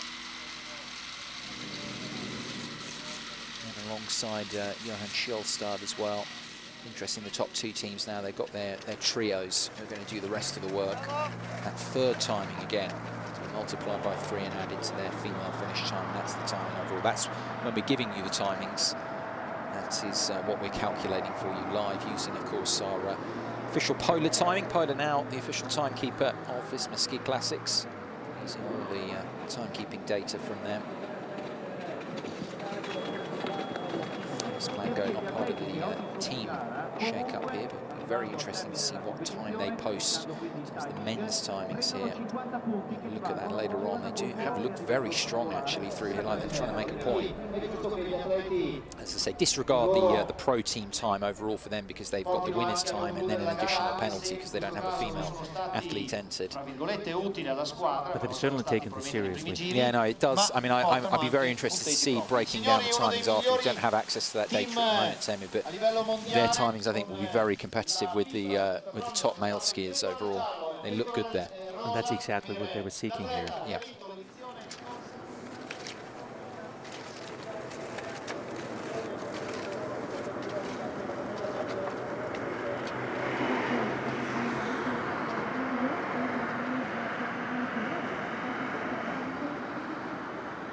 Skiers back markers, of course, maybe skiers who've been cut adrift of the rest of the team still to finish. When we see it through the teams, it's when the 3rd skier comes through, you get that total time, because that's the key one. There may well be other back markers who are just coming through. Some cases, as you already pointed out, Teemu, trying to get within 20% of the total time, because then you get the bonus points individually.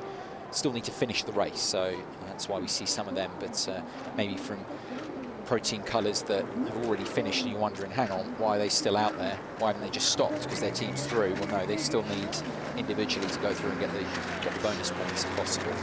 Team Expert here, the lead trio, trying to make up ground. Can they sneak inside the podium? Still probably would think not. Probably got a little bit too much to do. Of course, Lager 157 are in that third spot at the moment, having posted that very competitive time. But it's pretty tight there.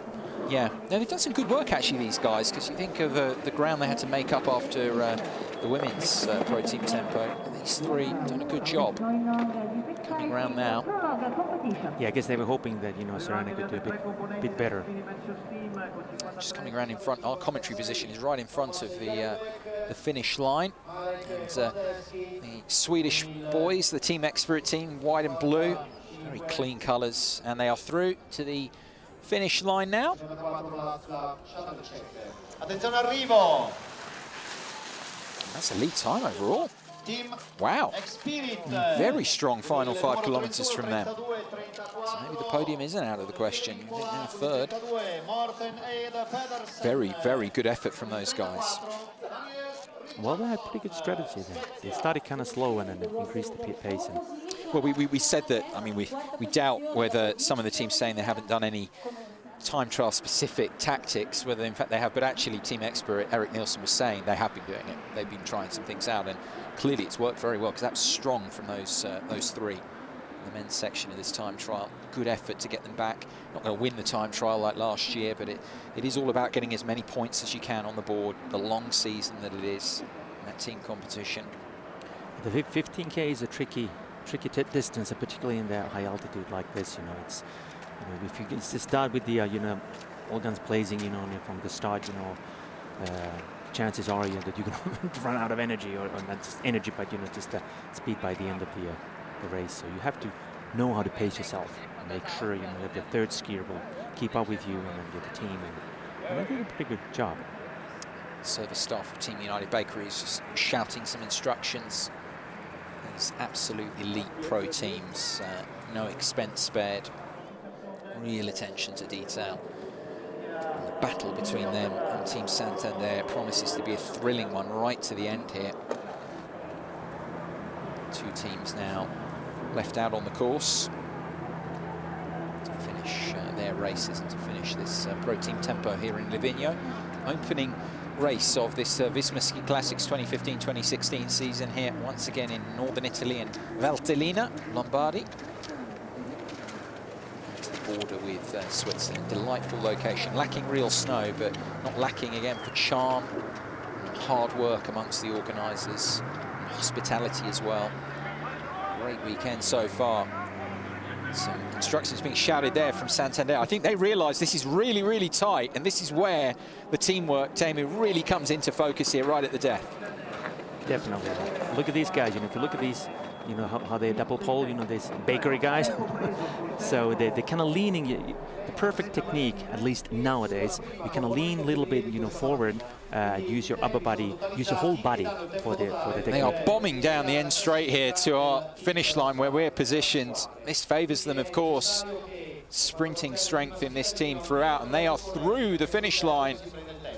That's a tremendous effort, really is. What a time they put down. Whew, it's taken it out of them.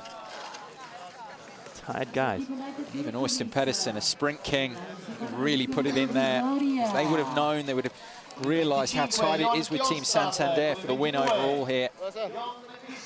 Literally every second, every stride counts, and now that time has been set. And these guys know that. Yeah, these guys. I mean, that's the advantage, isn't it, now, going last? You know, the fact that you're the defending champion, you know what you've got to do here at this stage. The question is, can they do it? Because you get the feeling United Bakeries, they're really put in a good effort at the ends. They looked really good there, you know, in terms of the technique and everything. So, as I said, you know, that's definitely a team to look out for. You know, it's they seem to be in a really good shape. The whole team. Around to the final stages then. Team Santander of their run. This time trial here, Pro Team Tempo in Livigno for 2015-2016. Can they live with that sprinting performance at the end from United Bakeries? Team Santander, they have so much quality, but I mean, they prefer the races longer. That's really where they think of Anders Auckland. That's where he demonstrates he's not a bad sprinter, of course, but just whether that might be the difference in the end here today. Can they match? Can they work together right to the end here? Because it's the third best time overall. Oh, funny guy.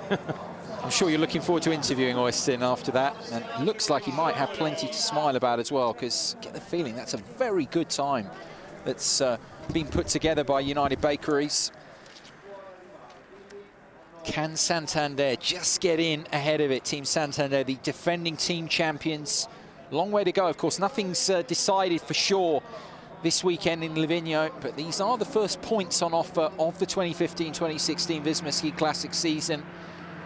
And such a friendly rivalry between these top two Norwegian outfits. Can Santander just do enough to win the time trial, or will it be United Bakeries who already are done, who already posted that time? What can they do here? Got the advantage, of course, starting off from the women's timings, because Katarina Smutner outperforming Masako Ishida. So they had that advantage, but the United Bakeries boys really put in a shift there in this men's time trial. Have they done enough to make up the ground? They're coming around now. They're feeling a little bit, you'd suggest, the Santander guys. Got a lot of time to play with here. I think the timing, as we suggested on the commentary from United Bakeries, is a very, very good one. It might be too much here for Team Santander. We talked a lot about United Bakeries, the traditional strength of Henrik Kvissel's team in the sprinting, and is that going to be the telling factor here? I think Santander have, after starting very well, they come through the finish line here. We await the official timings overall. Yeah, they're second. They have not been able to live with the pace of United Bakeries male skiers there, and despite their best efforts, they're going to have to make do with second place overall, Team Santander, in the Pro Team Tempo here for the opening race of the Visma Ski Classics 2015-2016. We did get the impression, never quite sure, but see the skiers going around. We get a great view from the commentary position of the track, how skiers are looking. The body language as well is so important. And the United Bakeries boys, this really did this course, of course, a time trial to an extent played into their hands. And Santander boys are really looking to have felt it there in that final 5 kilometres, because remember, at the 10-kilometre checkpoint they had a 3-second advantage over United Bakeries, but they've ended up a significant distance back from the former champions. Long way to go though, of course. I'm sure that'll be the message coming out from Magna Dahlin and the rest of Team Santander. It's not a terrible performance by any means, of course. They finished second here overall, they get plenty of points, but that first shot struck really by United Bakeries in the rivalry between these two Norwegian outfits, won by Henrik Kvissel's team, and plenty to analyse there for Team Santander, Magna Dahlin and Nils Marius Otterstad and the rest of the team. I'm sure they'll look at that, review it in detail. Second place for them overall in the Pro Team Tempo. Team United Bakeries, Team Santander, Team Xspirit. So the top 3 being announced to the crowd by the on-course MCs. Just confirmation. Team United Bakeries, you get, of course, all the confirmation of this on the Visma Ski Classics Live Centre. Reminder of it, www.vismaskiclassics.com. The one-stop shop for everything to do with Visma Ski Classics.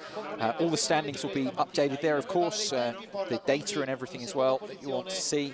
But confirmation of the 1, 2, 3 here in the Pro Team Tempo. These Team United Bakeries, Team Santander and Team Xspirit, who are going to be the top 3 from the Pro Team Tempo. Here are the final results then. As I say, that 1, 2, 3, United Bakeries, Santander, Xspirit. The Lager 157 ski team, excellent performance from them. Started off by Britta Johansson Norgren, built on by the rest of the team. They take 4th place overall. Team Pioneer Investments Craft, Lina Korsgren won. the women's pro team tempo. They finished 5th overall. The men not quite able to match the pace of the others there. And some of the other finishers in the top 10. Silvini Madsus team a little bit down there overall in 9th. It might be a touch disappointed with that Marek Paderski's team. And some of the others, the sole Finnish team involved, Team Peltonen, they are 12th overall in the standings.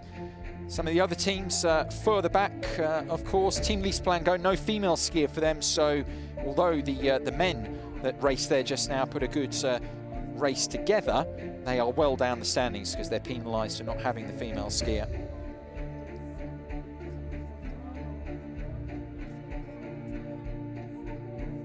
So there are the standings then, the confirmed standings overall. We'll be speaking to some of the lead men's skiers very shortly. Teemu Virtanen now is standing by. He's hot-footed it down from the commentary box to speak to some of the lead male finishers. Congrats, guys. Really good job. But we talked about the tactics in the commentator booth. Yeah. How much of that was going on with you guys? How much did you get the information? We made a tactic yesterday, and we woke up today with one guy sick, so we had to change the tactics during the breakfast. But our plan was to try to keep a steady pace the whole race, not opening too hard because it's high altitude and we didn't want to blow up the 2 or the 3 weakest guys. So today I think the tactics were good. Me and Tore were the 2 weakest links, and we had 2 machines in front who did most of the job the last 2 laps. And yeah, it's not me and Tore's fault that they are so strong, but their effort made us victory or winners today, and that's good. Speaking of the machines, you know, how well do you think something like this 15K, which is actually a short distance, how do you think that it will play for the actual season? How well do you guys take something like this? I think this was a good race for us, and 15K is a little bit shorter than the other races, but yeah, it's important to have good speed and high speed in the body, and yeah. And it also shows that we are a strong team. We did our job, home training, and this sets off the season in the best way possible. The team spirit will grow, and we will be confident for the rest of this weekend and for the races to come. And I think that's the main thing today. There was a lot of prestige on the line today, and luckily we took the victory. Well, it's a really good start for you guys. Speaking of the rest of the season, how well do you guys are going to do? Are you going to be the ones this year? Well, we lost the team competition last year with just 30 points during the whole season, and of course we like to try to win it this year, and we won today. I think that's a very good start, but we have to fight for it in every race. So, but we got the best start possible, so we are very satisfied with that. And finally, I'll let you tell us about tomorrow. Yeah, tomorrow, new race, quite a short distance as well, so I think our 2 machines here is going to perform really well, and then it's up to the rest of the team to say them or to put them in a winning position in the end.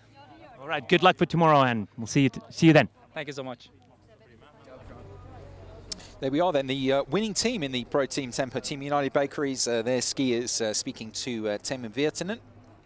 Fresh off the victory, an excellent performance, particularly from the men there, to get the maximum points for them overall and get the early march on Team Santander. They referenced it, the battle for them try and regain the team title overall. They won it in 2014, lost it narrowly, as Jon Christian Dahl was saying there, just 30 points in the end. Remember the thrilling finish in Åre where it's right down to the end, where we were looking for the female skiers, how they were finishing, Laila Cavelli and Masako Ishida.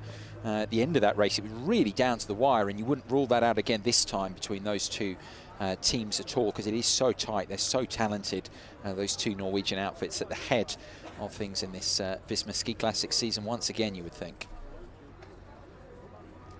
Work continues to go out on the course, of course, with the Pro Team Tempo now finished.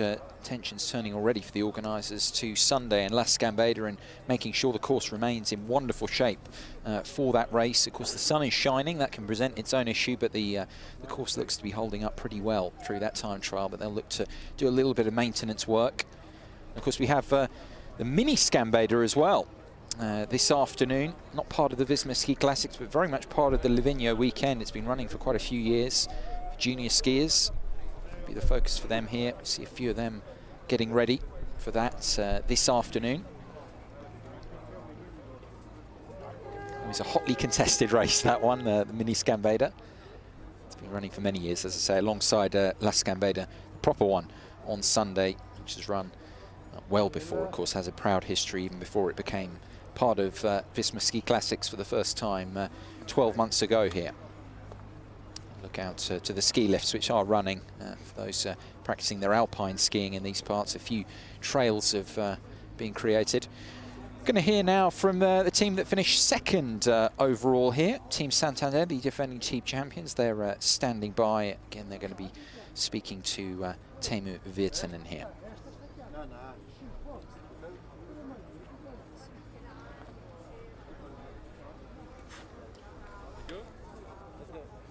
Congratulations, guys. A tough race, you know. But let's start with you over there. United. The Bakeries guys said that they had pretty much of a tactics team get together before. How much of that did you guys do beforehand? Yes, we had a plan. We tried to use Andreas in the beginning, and that plan went well. Then I had a very tough day today, and I had to let the other guys go in the same place as Andreas. And then the three, Snorri and Anders and Tord, did the rest. So that was not the plan, but yes, so sometimes there are heavy days, but we are satisfied with second place. And then what about the course? It's pretty flat, but then again, we're high up, the altitude is high, and sometimes flat isn't really that easy. The problem with flat is that there's no downhills. I like the downhills, so maybe it's the wrong sport. And then what about you, Anders? How do you think something like this can, open up for the rest of the season? I really like this type of competition, and to start the season with a time trial is, I think, is very good for the team. And today it was the altitude, and some have a good day and some people have a bad day. But time trial is, I think, is good for long distance skiing to have some race of that. And of course, tomorrow is only 24K, so it's not that much of a long distance skiing. But how do you guys prepare for that? 24, it's really short. Yeah, tomorrow is not a long distance, a short race, but it's good that they have made the tracks here because it's not much snow. So we're happy to have a race and start of the season, and the longer races will come in January. And then what about the young guys here? How are you guys approaching tomorrow? First now, just get some fresh clothes, get some food, get some water, recharge the batteries for tomorrow, maybe go for a little jog in the afternoon, just taking some sauna, stretching out, and just lie on the bed trying to charge up the batteries for tomorrow. And then finally, when you look at look around and think about the Visma Ski Classics, generally speaking, how well do you think that this sport is growing and expanding? I think it's growing a lot every year, and better and better athletes. A lot of the best athletes want to compete, and I can kind of understand that. I want to do it, so, and especially the team time trial like this. I wish we had another one because we really wanted to win, and now it's kind of disappointing. But we did, at least I did everything I could, and I just couldn't have done more, and we have to be happy. So. And there's always another day tomorrow. Yeah, tomorrow. We'll see. I'm pretty beat up right now. Well, go and get some rest, and we'll see you guys tomorrow. Thanks. Fascinating comments there, actually, from Team Santander. Realistic and everything, but acknowledging actually how much that took out of them, that time trial, and that will be the focus for all the skiers, actually, to focus now, recharge, recover as best they can, because it is a tight turnaround to the second part of our doubleheader, Scambeda, tomorrow. We are going to be hearing very soon from a team that finished third. Actually did a good repair job overall, because it was looking for a while like they wouldn't end up on the podium here in the Pro Team Tempo. Team X-Spirit, formerly Team Coop. Team Coop, of course, won the Pro Team Tempo 12 months ago. Well, they haven't managed to do that this time, but some good recovery work from their male skiers. Notably Daniel Rickardson there as well, leading the team. We're going to hear from them now after their third place finish in the time trial.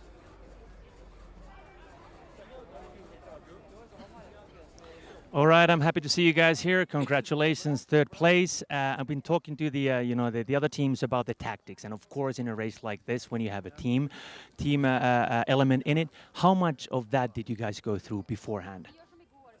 Of course, we had some tactics before, some different scenarios that could happen, and try to do as good as possible according to how the race developed. And how do you actually approach something like 15K? It's short, but then again, it's a really tough race because you have to go so fast, but leave a little bit for the final K. Yeah, exactly. The thing is to keep high speed, but not too high. The thing is that everyone have to be in the patch. So yeah, try to keep on high speed all the time, but we have to be all three guys. Yeah. And then how are you guys and you personally approaching tomorrow? It's unfortunately not a real long distance, 124K, but still, here we are. I think we are in good shape, all of us. So hopefully it's going to be a good race tomorrow. And the course is pretty special. It's flat, but it's tough because it's no rest. You have to work all the time, and you get tired after a while. So I think it's going to be a tough race tomorrow. And then which ones do you prefer, flats or uphills? Both is no matter. You need to be in the front group anyway, and just fight. And of course, we have a lot of talk about the double poling, which seems to be the dominant technique right now. What about you, Bill? How much of that are you prepared to do all the races without kick-whacks? Yeah, I coming to go all the race without kick-whacks, and that I have been training for the whole season, the whole summer, and that's what I coming to do in the winter. All right, thank you guys. I'll see you tomorrow. Hopefully one of you guys will be in a podium. We'll talk again. Thank you. So Team Expert pretty happy. Daniel Rickardsson, always great to hear his thoughts actually on the course, that it's tougher than it looks in a way. You would think on the face of it, these pro skiers so used to dealing with brutal uphill climbs.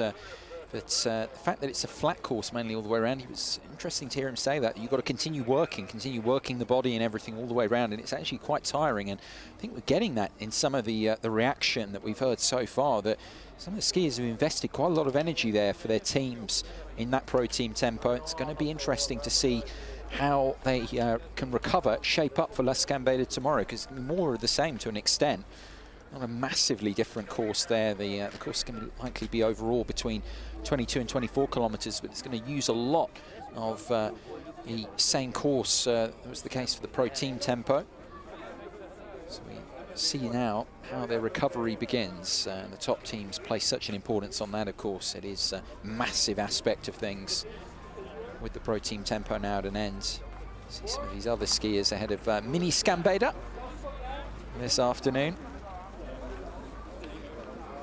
Doing their little warm-ups now. Very good to see.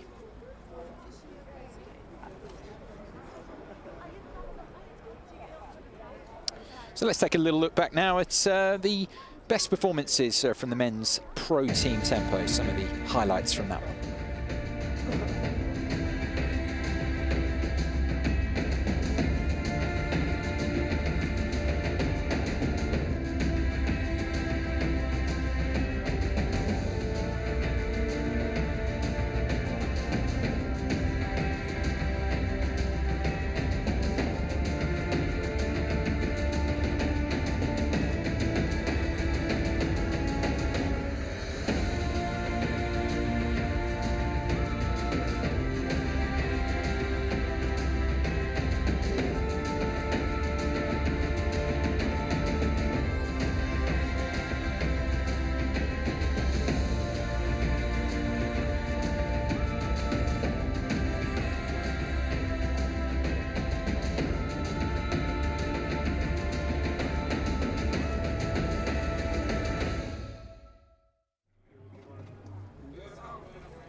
Great to see that image at the end of Øystein Pedersen, absolutely dead beat, but he played his part in Team United Bakeries winning the Pro Team Tempo for sure. Some of the highlights there from the men's Pro Team Tempo, of course, and these are the final results, a combination of those performances along with the women's Pro Team Tempo earlier on. Team United Bakeries winning by 38 seconds overall, a winning time, combined time of 2 hours, 16 minutes and 10 seconds. Team Santander a little bit disappointed. We heard Snorri Arnesen and Oyvind Fjeld as well, admitting a bit of disappointment they couldn't win that time trial. They'll have to make do with second place. Team X-Spirit doing a bit of a recovery job to take third overall, and they seem to be feeling good now. The male skiers at least heading into La Scambeda on Sunday. That good result for the Lago 157 ski team as well. 4th place overall for Anton Jernberg's team. Other good results there as well. Looking down, Team Peltonen, the Finnish outfit, 12th overall. Some way back, of course, from the top finishers. And towards the back of the field, Lise Plango will see their skiers at the head of things as the season goes on. They, with no female skier involved, not a factor in the final combined results for the pro team Tempo, but some of the other finishers there as well. The new teams as well, getting their timings in, getting their first experience of Visma Ski Classics, the likes of team like Teskika, and to the mass sport team and ski marathon team Austria as well, all part of the Visma Ski Classics, and it's great to have had them involved here today.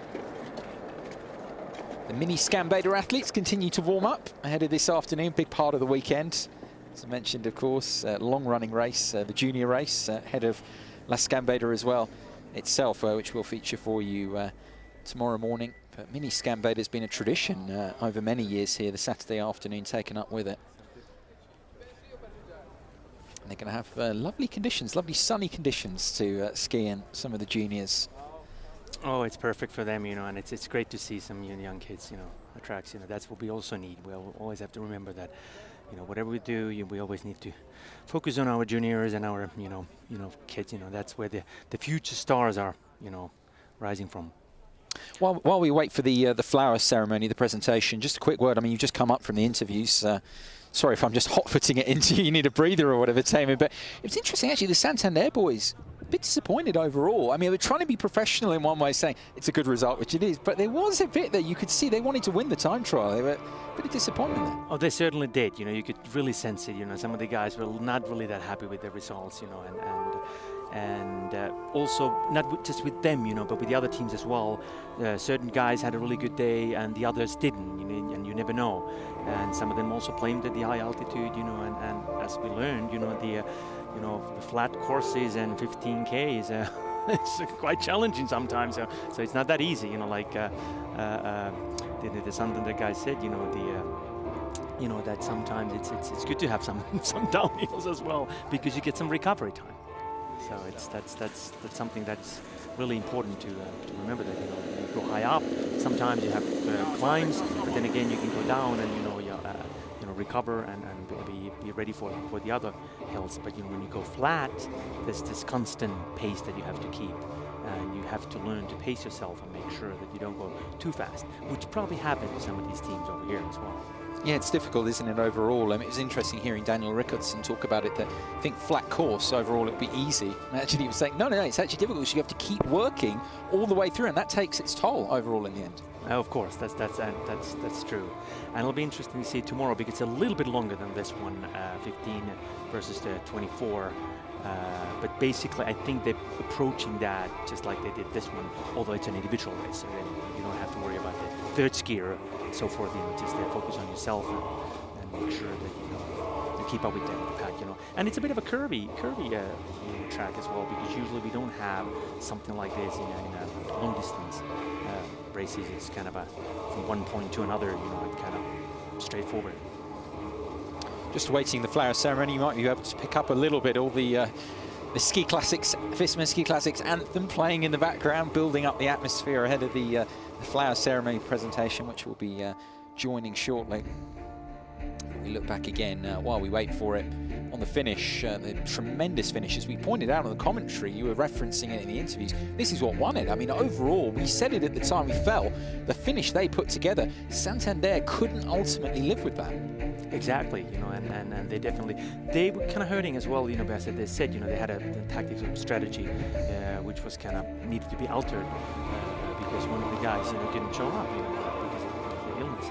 So, which happens all the time. You kind of have to have a plan A and plan B whenever you do something like this. But certainly, all of these teams, they had their tactics, they had their plan. Almost ready then for the flower ceremony, the presentation to start here, where the focus will be the prizes handed out.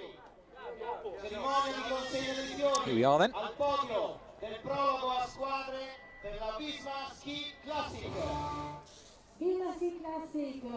Presentation panel being introduced then. Antonio Colli is amongst them. Speaker, who's a very, very successful curler actually for Italy. He's a very, very good cross-country skier in the past. The rest of the panel being introduced. Also David Nielsen there, CEO of Ski Classics, Visma Ski Classics in the presentation party. The top teams coming out then. Third place for Team X-Spirit overall. Team X-Spirit on the third place, Luca Moretti, chairman of the tourist office of Livigno. Yeah, I was going to say we also have to, remember that the Lager, 157 team did really well. Yeah, I was saying fourth place is an outstanding result for them, and they're not in the presentation, but as you say, fourth spot for them is brilliant and a recognition of where we think they could go this season. Prizes being handed out here by Luca Moretti, the president of Livigno Tourism. Prizes for third place overall, flowers, gifts. They often get, good cheese as well here that's given to them. I wonder how much that's part of the pro diet, though, the pro skier diet. Very, very tasty. Oh, cheese has a lot of protein. yeah. Surely can't have too much of that with the nutritional protocols. These ones are on the, especially the top teams. It's all monitored. Krista Skurd, who's part of the team, Team X-Spirit, monitors everything. I think all the sleep down to the minutes. Don't think that would be passing his analysis if they tucked in some lovely Italian cheese. Most likely not. Or the champagne that they're given. Spray that around, I think. Get rid of it. Team Santander, second overall, the defending team champions. Exchanging pleasantries, of course. I mean, all these skiers know each other extremely well. The top teams, particularly. We're pleased to have got this season underway. How many seasons you've had? We said that. It's bound to have been still a bit of tension, a bit of nerves, and good to have got the first race in the bag now. Luca Moretti again, president of Livigno Tourism, to present them with their flowers and gifts. David Nielsen as well involved, CEO of Visma Ski Classics, the man at the head of it all, of the production. Exactly. He's done a good job, Signori e signori, I vincitori della Prologo Pro Team, the winner, first place, Estrat, Team United Bakeries. And the winners of the Pro Team Tempo here in Livigno, the opening events of the Visma Ski Classics 2015-2016 season, Team United Bakeries. Wonderful performance from them, from Henrik Vissel's team, as they look to regain the team competition. What a start they've made, the perfect start, winning the Pro Team Tempo here. David Nilsson, CEO of Visma Ski Classic. David Nilsson, Just the buzz, everyone, that amongst all the real elites seems to be, they just seem pretty happy with this overall, how it's gone. Bit of disappointment on the part of Santander you could pick up from your interviews, but overall, seems to be all in good spirits here. Yeah, the first race is over, which, as I said, that's always the trickiest part, just to have the first one. Of course, tomorrow is the more important one. After this weekend, most of these people are tomorrow race. David Nielsen presenting them with the prizes. Team United Bakeries with the early running here in this Visma Ski Classics 2015-2016 season, but there is a long way to go. And there goes the champagne or the sparkling wine. That's a way to use it, isn't it? If you can't consume it. Sprinkle it around. Oh, it's sprinkling a little bit. Oh. The backroom team will make of that. Maybe they'll just think they put in an awful lot already. The body can take it. He's offering to the other team. You guys drink this.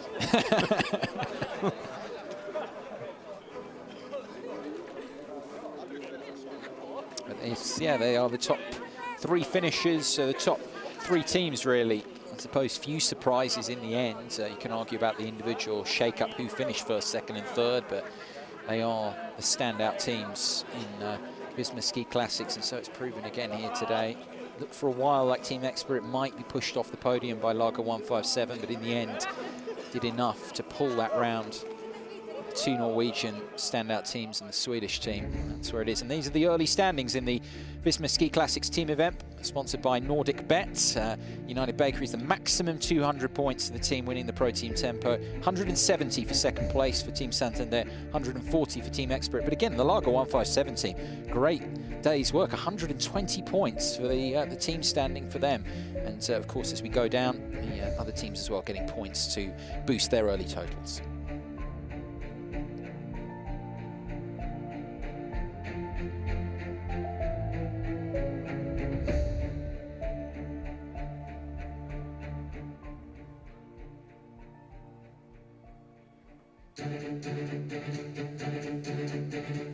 That's the way to go.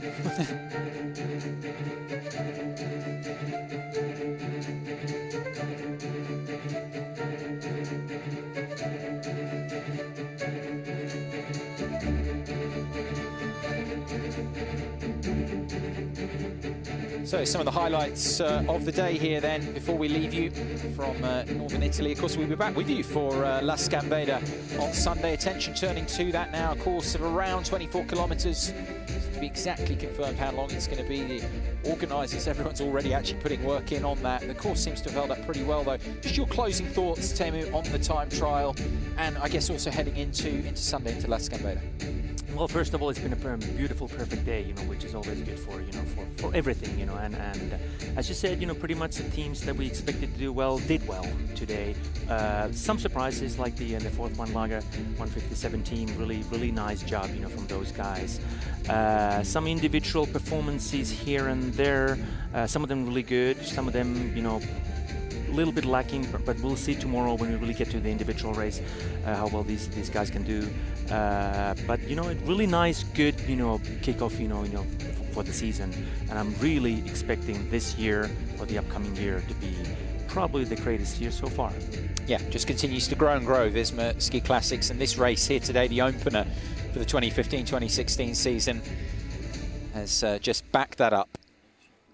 So the opening event of the Visma Ski Classic season is in the books. Next up on Sunday, we have the first of the marathons. It's only 24 kilometres, but La Scambeda is event 2, and that's what we'll bring for you on Sunday morning from here in Livigno. As I say, and lots more to come as well through the rest of the season into 2016. Hope you enjoyed the coverage, and you can join us again on Sunday morning for much more from here in Livigno. But for now, from the whole team, including Teemu Virtanen and myself, Guy McCree, thanks for your company. We'll see you next time. Bye for now. See you tomorrow. Thank you.